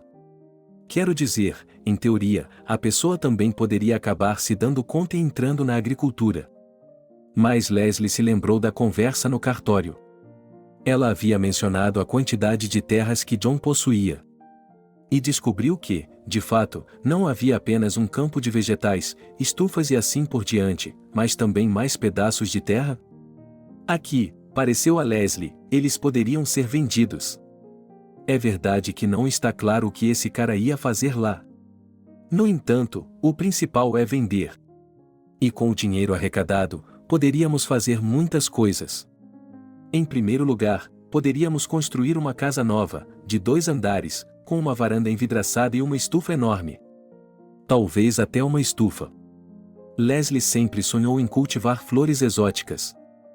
Ela estava tão empolgada que quase queimou as tortas. Quando terminou de cozinhar, Leslie chamou as filhas para almoçar e tomar chá. Ela decidiu que ligaria para Alexander.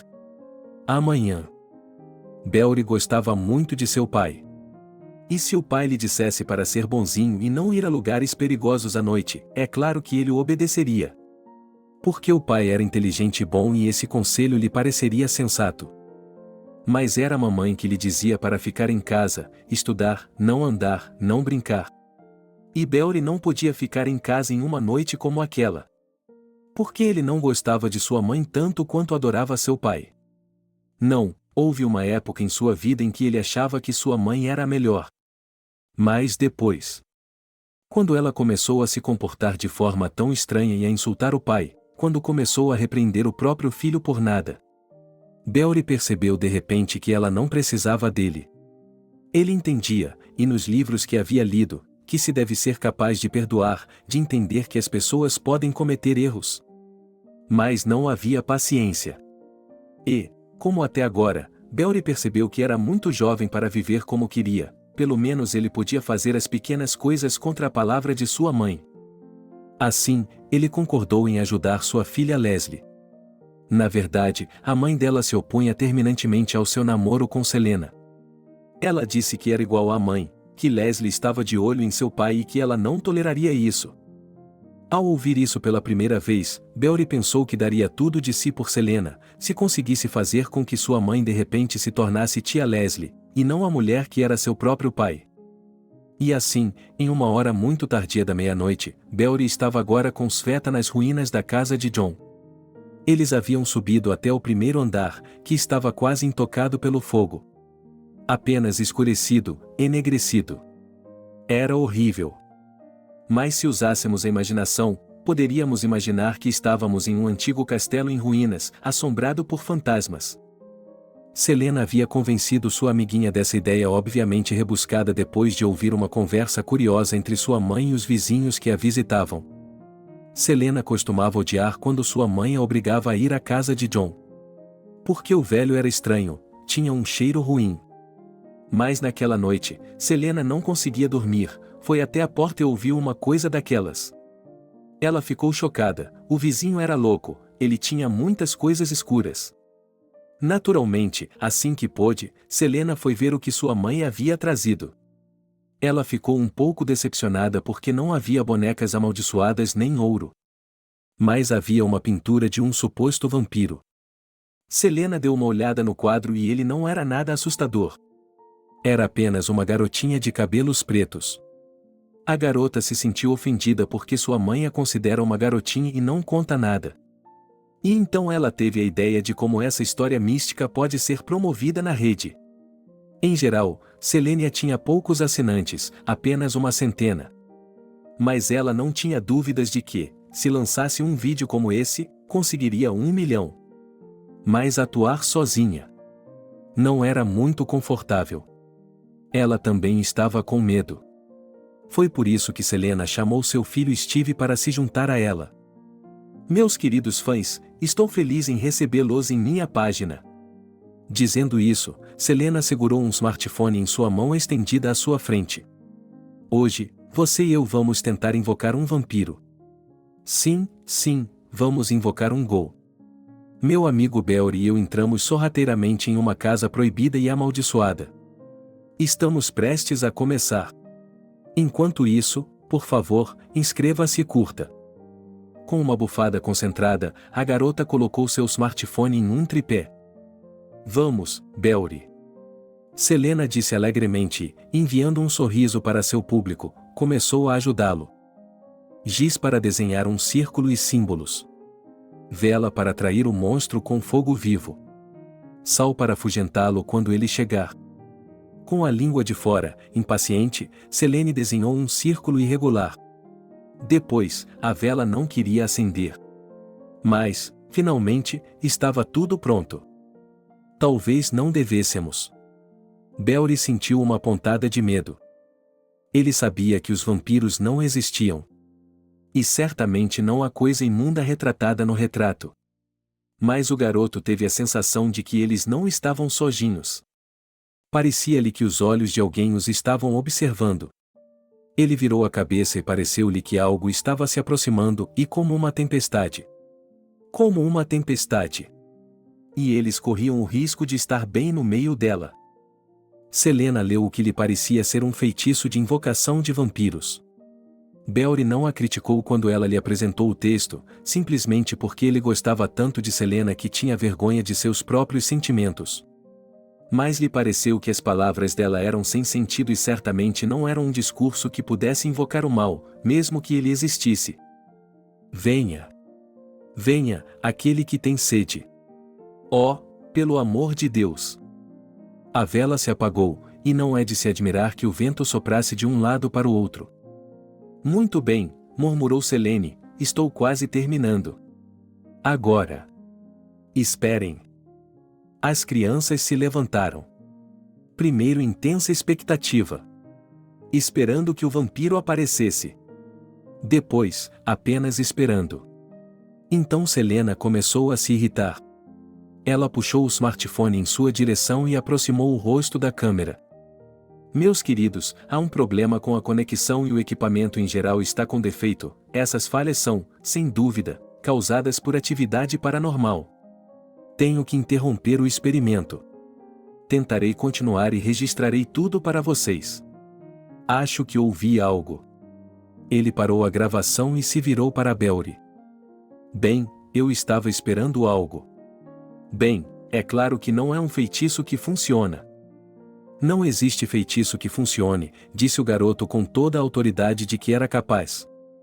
Cale a boca e ouça, seu tolo. Selena balançou o dedo para ele, e Belry pensou que faria qualquer coisa pela atenção dela e não teria medo de lutar com um gol de verdade se Selena sorrisse assim com mais frequência.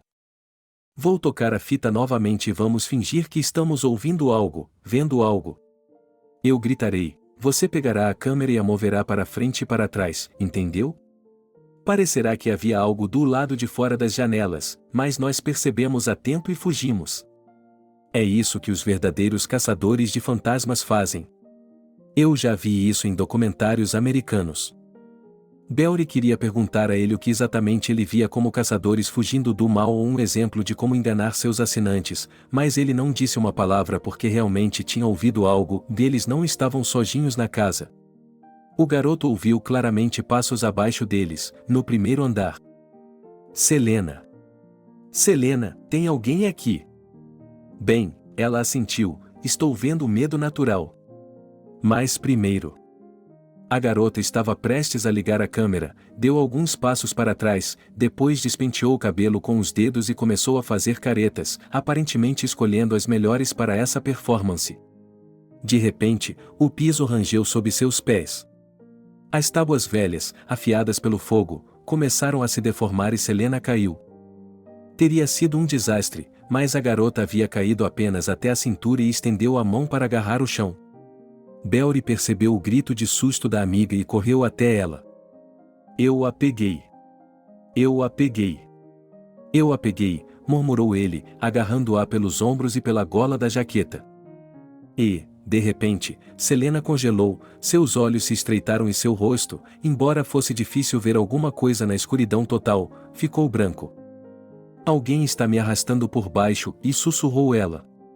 Alguém está me segurando pelas pernas. E como que para confirmar o fato, uma voz veio do primeiro andar. Não se mexa. Tudo pode desabar, solte-me, eu a pegarei. Mas essas palavras, muito nítidas, somente Belry conseguiu entender, mas Selena? Aparentemente, a garota estava em pânico, porque de repente ela disse: Vampiro. Eu fui atacada por um vampiro, e então ela gritou tão alto que os ouvidos de Belry se arregalaram. E então? Aparentemente, as tábuas pelas quais ele havia caído eram frágeis. Porque, de repente, Selena estava no chão. Ela desapareceu com um grito lá embaixo. Belry não percebeu que ele mesmo não havia perdido a consciência, estava agindo como se estivesse no automático. Ele se moveu ao longo da parede. Ele tinha ouvido em algum lugar que esse era o caminho mais seguro. Com cuidado, passo a passo, ele chegou à porta. Ele ouviu algo no andar de baixo. Um rangido. E então um novo grito, um grito.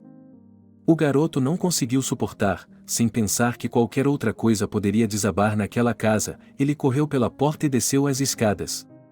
Por um momento, ele olhou para cima, o buraco do qual Selena havia caído estava posicionado de tal forma que alguém no topo da escada poderia alcançar Selena e puxá-la para baixo.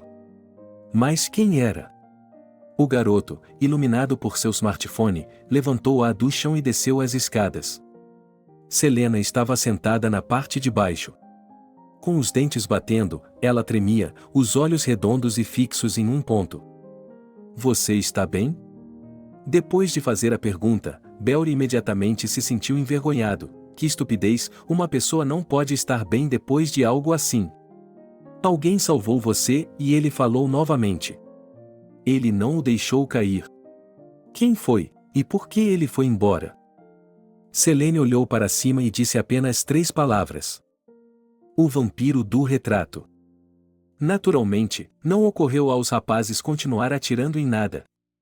Agora que tudo havia terminado, eles simplesmente deixaram a casa em silêncio e foram para casa. Para ser mais preciso, eles pensaram que estavam indo para casa, mas assim que pisaram na soleira da porta foram cegados por faróis ensurdecidos por gritos, pois a mãe de Selena e o pai de Belry entraram correndo na casa. Os adultos correram para as crianças.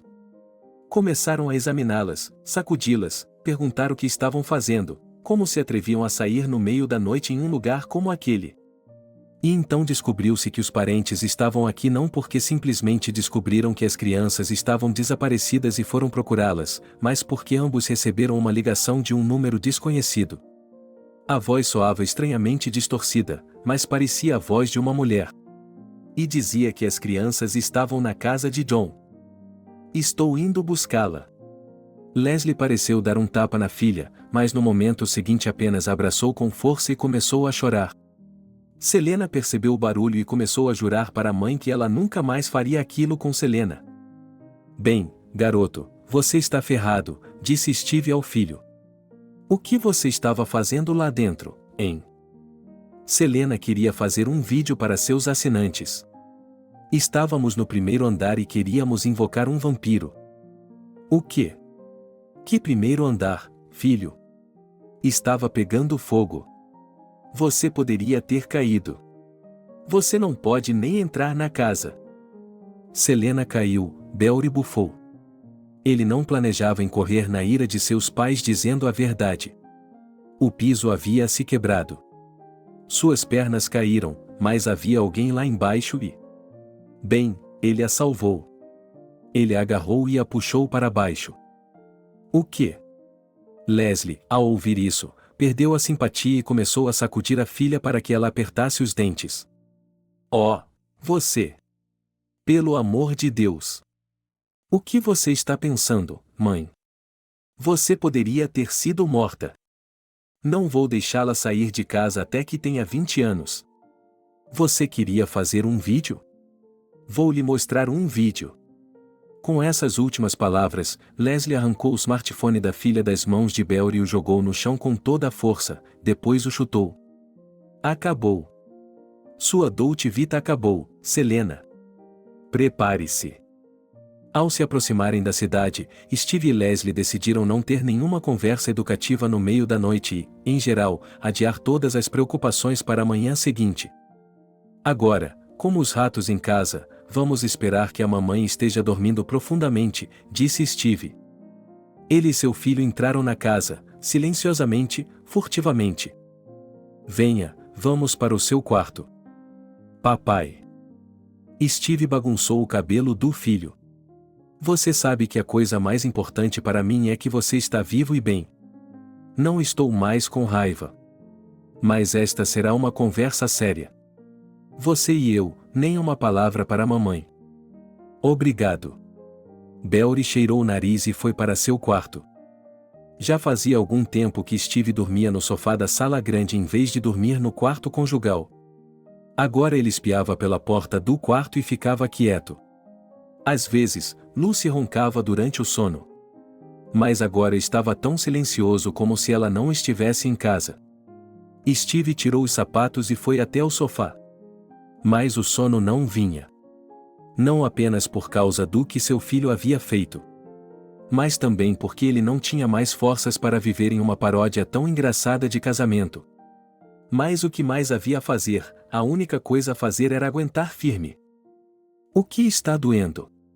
Leslie perguntou à filha quando entramos. Nada. Já lhe disse que não estou sentindo dor. Mamãe, por favor, me perdoe. Eu a perdoo. Mas você será punida, disse Leslie, girando-a e apalpando-a, mas nada parecia se quebrar. Ela já tem idade suficiente para inventar essas bobagens. Que vampiro! O que estava no retrato? Ele estava lá, de fato. Ele estava lá. Sim, certo. Já chega. Vão para a cama. Não acorde sua irmã. Selena foi para o quarto que dividia com Emma. Leslie suspirou e foi para a cozinha. Acho que não vou conseguir dormir agora. Pelo menos tome uma xícara de café para parar a dor de cabeça. Que evento! Como se já não houvesse problemas suficientes. E então houve uma estranha ligação telefônica. Acontece que alguém entrou sorrateiramente na casa incendiada naquela noite e acidentalmente pegou as crianças que estavam lá e salvou a menina de cair de uma altura tão grande. Mas quem poderia ser? Por que ele não disse seu nome? E por que alguém iria querer invadir a casa? Ela não acreditou na conversa da filha nem por um momento, mas John e sua conversa maluca sobre vampiros, o incêndio e agora o outrora misterioso e obviamente sem intenções brancas e fofas. E então Leslie se lembrou de que sua filha havia levado algumas coisas de John para sua aventura, um pequeno retrato e algo mais? Acontece que ela havia deixado tudo em casa. Era possível, é claro, ir buscá-lo pela manhã. Mas ia chover e Leslie tinha medo de que a tela velha fosse muito danificada pela umidade e, além disso, e se os ratos se interessassem e tentassem pegar um dente? Ela não tinha certeza sobre os ratos, mas a tempestade iminente era um problema real. Leslie disse, em voz baixa, que o quadro devia valer muito dinheiro e que não se podia jogar fora sua riqueza dessa maneira. Então, depois de verificar se suas duas filhas estavam finalmente dormindo, ela pegou uma lanterna e saiu de casa. Leslie decidiu que não demoraria muito, e a casa de John ainda era basicamente sólida. Ela entraria em silêncio, com cuidado, pegaria o que precisava e voltaria para. Na escuridão da noite, iluminada por um relâmpago distante, a casa de John causava uma impressão realmente sinistra. O feixe da lanterna balançava e saltava quando Leslie entrava e, com cuidado, verificando cada passo com a ponta do chinelo, ela começou a subir as escadas. Um estrondo de trovão no céu estava agora muito próximo, e ela encolheu os ombros. Que sensação desagradável! Como se alguém desagradável estivesse olhando para suas costas. Não seja boba. É só nervosismo, disse Leslie a si mesma. O apartamento no primeiro andar parecia suspeito. Mas ela arriscou alguns passos, especialmente porque o quadro e o que mais sua filha idiota havia roubado estavam bem ao lado dele. Pegando as coisas, Leslie suspirou de alívio e estava em casa. E ia dormir. E pela manhã. Tudo seria de manhã, tudo depois. Ela já havia se virado para a escada quando um relâmpago iluminou o rosto oposto com uma luz fria e fantasmagórica. Lucy? A vizinha estava na escada, olhando silenciosamente para Leslie. O que está fazendo aqui? Ah! Você também recebeu um telefonema? Leslie interpretou sua aparência à sua maneira. Não se preocupe, a casa é toda sua. Está tudo bem. É só a minha estúpida irmã mais velha. Desculpe-me. Eu não sabia. Eu não sabia, nem pensei que ela seria esperta o suficiente para fazer isso. Tudo bem. Posso imaginar como você está chocada. Eu mesma quase perdi a cabeça. Leslie falou e falou, e não lhe ocorreu imediatamente que Lucy parecia estranha para uma mãe perturbada pelo fato de seu filho ter fugido de casa. Ela olhava fixamente, seu rosto parecia esculpido em mármore, com traços duros e a mandíbula bem cerrada. Eu não vou desistir de Steve, disse Lucy em uma voz incolor. Como? Quem não vai?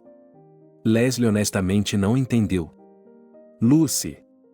Do que você está falando? E o que está fazendo aqui? O que está fazendo aqui? Leslie estava acostumada a viver de forma materialista. Ela nunca havia sido orientada por nenhum tipo de premonição e habilidades psíquicas semelhantes. Mas agora ela estava um pouco abalada, sentindo o perigo. Lucy. Você está bem? Sua voz tremeu traiçoeiramente quando ela se virou para a vizinha. De repente, ela sorriu. Leslie engoliu. Lembrou-se de um documentário sobre a vida selvagem, que dizia que alguns predadores são muito bons em sentir o medo de suas vítimas e que sua aparência é considerada um sinal para atacar. Pareceu a Leslie que algo assim estava acontecendo com Lucy, que ela estava agindo de forma estranha e, nesse caso, a vítima era ela, Leslie. Você queria meu Steve há muito tempo. As mãos de Lucy, que estavam penduradas ao longo do corpo, agora começaram a se levantar lentamente, como se um titereiro invisível estivesse puxando as cordas. Não vou desistir dele. Lucy, o que está fazendo? A mulher piscou os olhos em confusão. Steve e eu somos apenas amigos. Estou criando minhas filhas sozinha e não preciso de ninguém. Lucy, por favor, vamos sair daqui e conversar sobre tudo com calma. Primeiro você dorme com o velho. Ele lhe deu a casa. Ele lhe deu a casa. Agora você quer meu marido? Pena que você não estava na casa quando ela estava pegando fogo. Eu deveria tê-la trazido para cá e colocado você lá dentro. Eu deveria ter queimado a casa por nada, e murmurou Lucy, fazendo cara de brava. O quê? Leslie não conseguia acreditar no que estava ouvindo. Ela não podia acreditar que Lucy havia colocado fogo na casa. Você roubou o namorado da minha mãe? Disse Lucy com uma voz muito estranha. Você quer roubar meu homem? Não vou. Não vou. Seu desgraçado. Vou destruí-lo. Lucy gritou suas últimas palavras e se lançou contra Leslie. Ela recuou, queria se recuperar, mas... Lucy agarrou o chão de suas roupas, puxou e, ali, a perna de Leslie se torceu na escada e as duas mulheres caíram, rolando. Ao chegar ao fundo, Leslie ficou horrorizada com o barulho em sua cabeça. Então percebeu que era uma tempestade lá fora, e sua cabeça estava rachando de dor. Seu ombro doía. Ele tentou se levantar e uma dor aguda atravessou sua coxa. Leslie gritou e caiu novamente. E então, com os olhos arregalados de horror, ela viu Lucy se elevando sobre ela. Como ela poderia ter feito isso? As duas haviam caído, e a outra havia caído daquele jeito. A vizinha, ainda dizendo que não permitiria que Steve fosse levado embora, se jogou. Leslie percebeu que ela estava indo para a garganta dele e não o soltou. Foi doloroso, escuro, incompreensível e difícil. Ela tentou se defender, mas depois percebeu que havia perdido, dedos gelados agarraram seu pescoço, seus olhos brilharam para ele.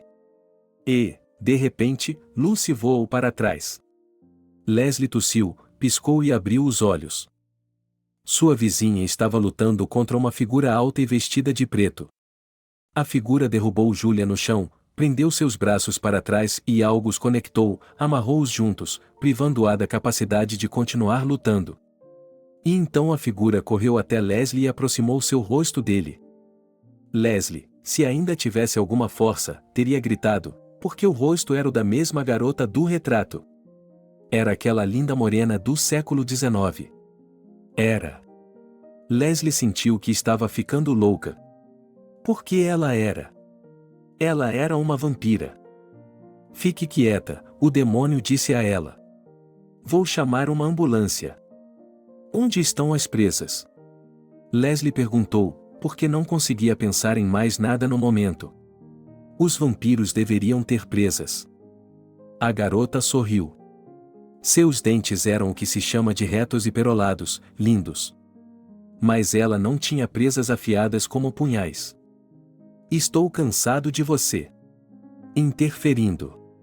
Por que todos vocês vêm aqui? Disse a Bella, irritada. Steve. Mark, por favor, o sussurrou Leslie, sentindo que sua força estava abandonando e que ela estava prestes a cair em algum lugar. Foi você quem nos chamou. A morena olhou para Leslie com uma estranha mistura de desprezo e curiosidade e assentiu com a cabeça. Então você salvou minha filha? Obrigada. Leslie exalou e finalmente perdeu a consciência.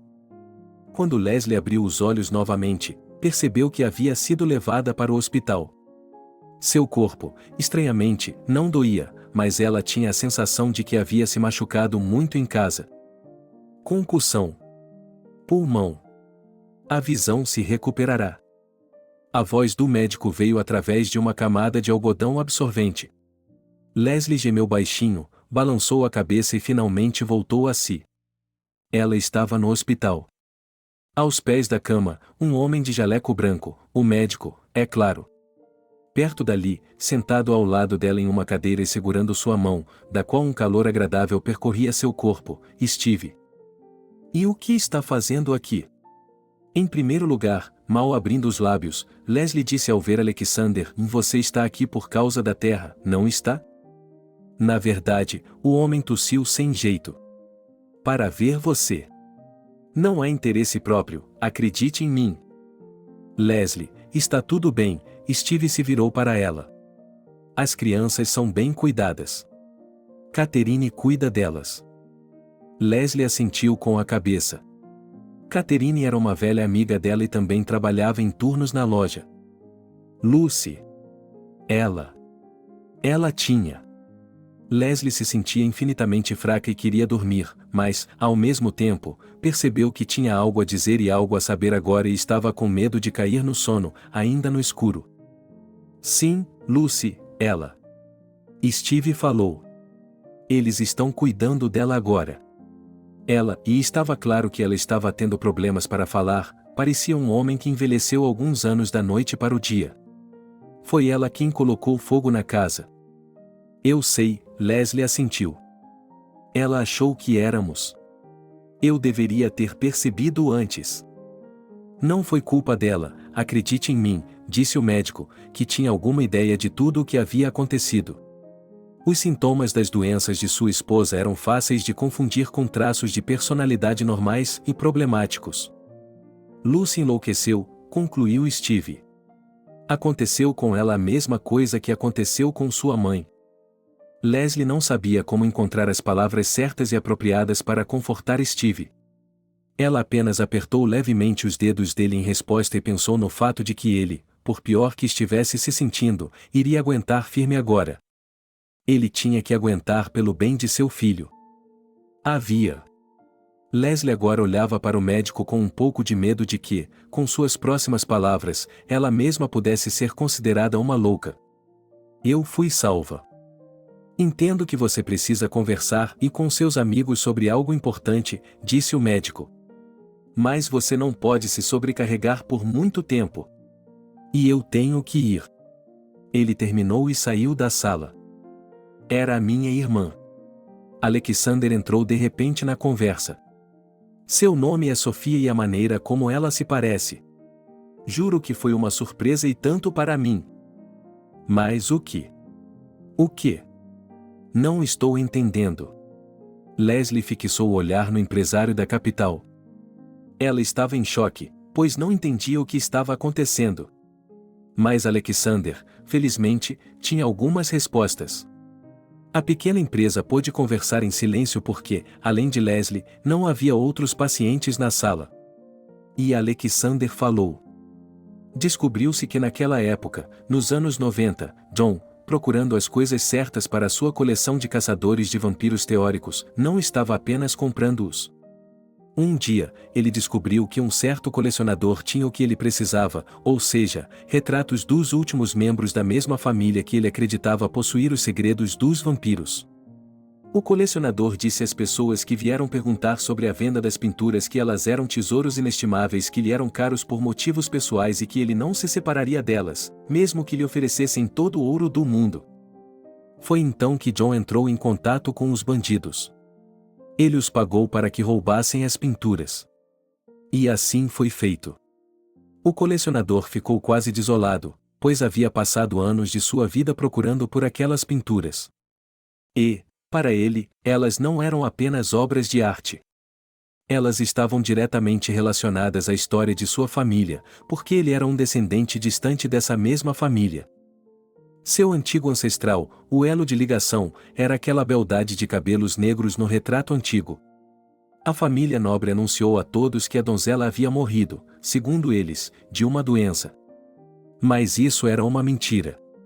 Na verdade, ela havia fugido, preferindo um casamento por amor com um homem pobre a um casamento de conveniência com um homem rico. Assim, para sua desgraça, ela decidiu se afastar do destino da família e de sua história.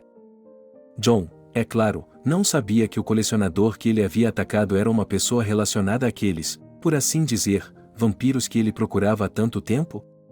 Caso contrário, essa história poderia ter tomado um rumo muito diferente.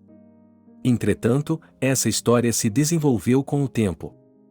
O fato é que o antigo colecionador tinha um filho, cujo nome era Billy. Ele foi embora na década de 1990 para montar um negócio lá. O filho voltou quando soube que a saúde de seu pai havia se deteriorado.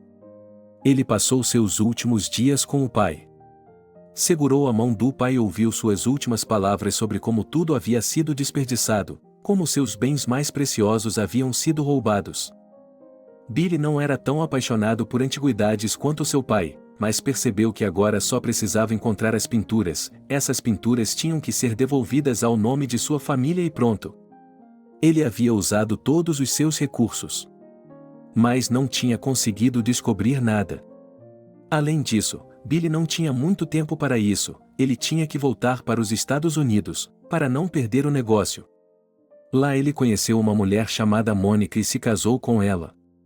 Desse casamento nasceram 2 filhos, Sophia e Alexander. Alexander, quando cresceu, decidiu voltar para sua terra natal e se dedicar à agricultura, pois desde criança se sentia atraído pelas plantas, queria trabalhar com o que cresce na terra. Sophia decidiu seguir os passos de seu avô paterno e se tornar uma historiadora. Ela foi para a França e depois continuou seu treinamento na Inglaterra. Eles tinham pouco contato com o irmão e, em muitos aspectos, a perspectiva de vida deles era diferente. Portanto, Alexander não entendia o desejo quase desesperado de Sophia de encontrar as pinturas desaparecidas. Sim, ele reconhecia que era uma grande perda, mas, no fim das contas, era apenas uma parte da história, do passado. Só que sua irmã não queria ouvir sobre viver no presente, ela era teimosa. E, há um ano, ela compartilhou as notícias com o irmão, conseguiu seguir o rastro do homem que ordenou o roubo das pinturas. Sophia ficou sabendo tudo sobre John. E percebeu que ele não iria querer entregar os quadros, nem vendê-los. Ou mesmo pensar algo ruim quando visse seu rosto.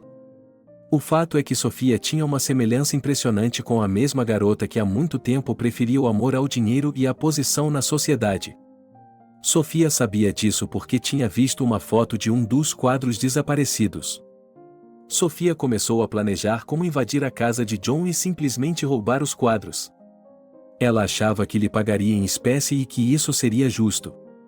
Mas então John morreu. E sua casa pegou fogo. Mas Sophia não ia desistir de seus planos.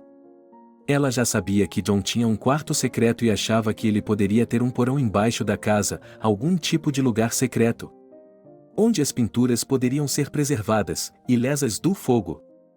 Sophia não queria ir com Leslie, pois temia que, se ela se recusasse por algum motivo, não teria a chance de explorar o que restava da casa, porque Leslie, teoricamente, poderia começar a guardar esse lugar. Então, Sophia foi até a casa do velho uma noite e, de repente, havia crianças lá. Ela havia sido testemunha involuntária de que eles estavam convocando vampiros, e, por sorte, conseguiu salvar uma garotinha. Então, ela decidiu voltar. E, mais uma vez, seus planos foram desfeitos, pois agora havia Leslie e Lucy, que estavam seguindo o que ela pensava ser sua rival há algum tempo. Alexander disse que conheceu sua irmã depois que ela salvou Leslie. Ele disse que ficou chocado quando a irmã lhe contou sobre seus planos fracassados. Mas ele também conseguiu fazer com que ela mudasse de ideia? Ele a convenceu de que essa ânsia de recuperar as pinturas a todo custo não era normal. E que seria melhor aceitar sua perda. Essa é a verdade, disse Alexander, agora você sabe de tudo. Minha irmã, ela e não é uma pessoa ruim. Eu me encontrei com ela e conversei com ela. Acho que consegui convencê-la de que o passado? É hora de deixá-lo ir antes que vá longe demais. Posso lhe prometer que isso não a incomodará novamente. Amanhã ela volta para a França. Leslie ouviu toda a história em silêncio. E agora era como se ela quase não tivesse mais perguntas. Mas ela realmente queria 2 coisas, e rir e chorar ao mesmo tempo. Bando de idiotas. Disse ela e riu mesmo assim. Ela riu por um longo tempo e depois pediu água a Steve porque sua garganta estava seca. Bem, fico feliz que o John não tenha descoberto quem era o seu avô, ele suspirou quando conseguiu falar novamente. E sinto muito que John, e seja lá o que for, mas humanamente eu sinto muito por ele.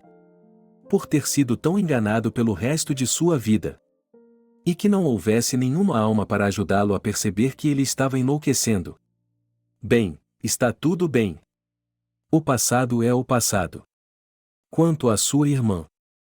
E Leslie me disse que não era muito longe da casa de John.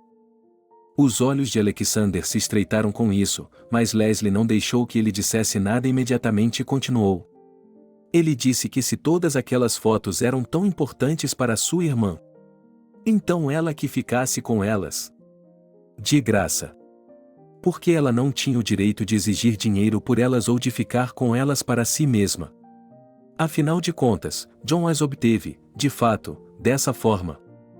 Você é uma mulher incrível. Disse Alexander. Eu sou apenas uma mulher comum, suspirou Leslie.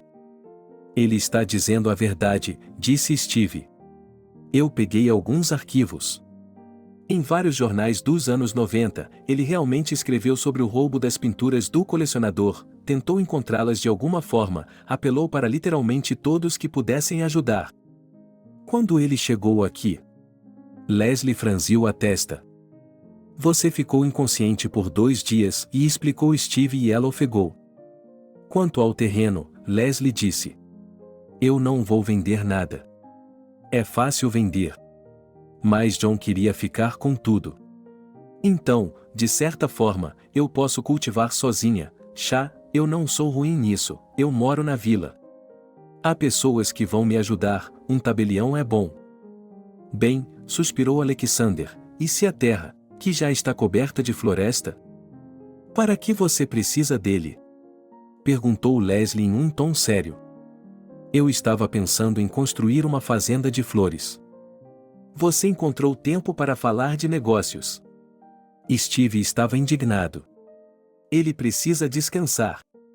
Você tem razão, Alexander estava envergonhado. Vou descansar, Leslie bocejou. Vou tirar um cochilo agora. Mas deixe sua irmã vir me ver antes de ir para a França. Ela está com pressa? Ela tem uma defesa de doutorado. Ela é rápida. Uma cientista e uma ladra ao mesmo tempo. Muito bem. Você pode enviar as pinturas para ela depois? Não sei se isso é possível. Eles foram pintados no século XIX. Não seja bobo. Leslie teve forças para levantar a mão e apontar o dedo para Alexander. Eu não vou. De fato, eu moro aqui o tempo todo. E acho que minha irmã não se importará nem um pouco se os quadros voltarem para mim, como herdeira direta de meu avô. Acho que ela ficaria feliz com isso. Finalmente, Leslie teve a chance de descansar. E então suas filhas vieram visitá-la. Emma estava séria, Selena estava chorando e prometeu sempre obedecer à sua mãe. E então Sofia veio visitá-la. Você não me diga que sou uma mulher incrível. Leslie acenou com as mãos, não posso mais ouvir isso. É melhor você me dizer, querida. Quantos anos você tem? 28. Eu tenho 37, suspirou Leslie. Desculpe se ofendi, mas você é uma idiota. Não, eu posso entender toda a situação com John, tenho certeza de que ele viria atrás de você com uma estaca. Leslie deu uma risadinha. Mas você poderia ter vindo até mim. Eu não sabia se você concordaria. Se você me deixasse dar uma olhada na casa, respondeu Sofia honestamente. Eu sei que o que eu fiz foi terrível. As coisas que eu queria roubar. Não acreditei que finalmente as encontrei. Não acreditei que finalmente as encontrei. Meu irmão já me deu uma bronca. E só porque você. Eu não quero lhe dar trabalho, suspirou Leslie. Mas é melhor você colocar a cabeça no lugar, garota, ou um dia desses você vai se meter em encrenca. Promete? Prometo. Bem. Seu irmão quer ficar com os quadros. Eu sei, Sofia sorriu. Isso é o suficiente para mim. Obrigada. Você devolveu à nossa família a sua história. Leslie não foi incomodada daqui para frente. Ela foi tratada e fez muitas pausas longas. Mas Steve vinha todos os dias. E então, no dia em que Leslie receberia a alta, ele inesperadamente lhe trouxe um buquê com suas flores favoritas. Estou me divorciando, ela suspirou. Lucy. Ela está na reabilitação. E eu não sei o quanto. Sinto muito, disse Leslie. Você vai ficar sozinha com seu filho agora. Eu ficarei bem. Não, não ficará, acrescentou ela de repente. Eu estarei ao seu lado. Se você me deixar. Isso é o que eu mais gosto na Selene.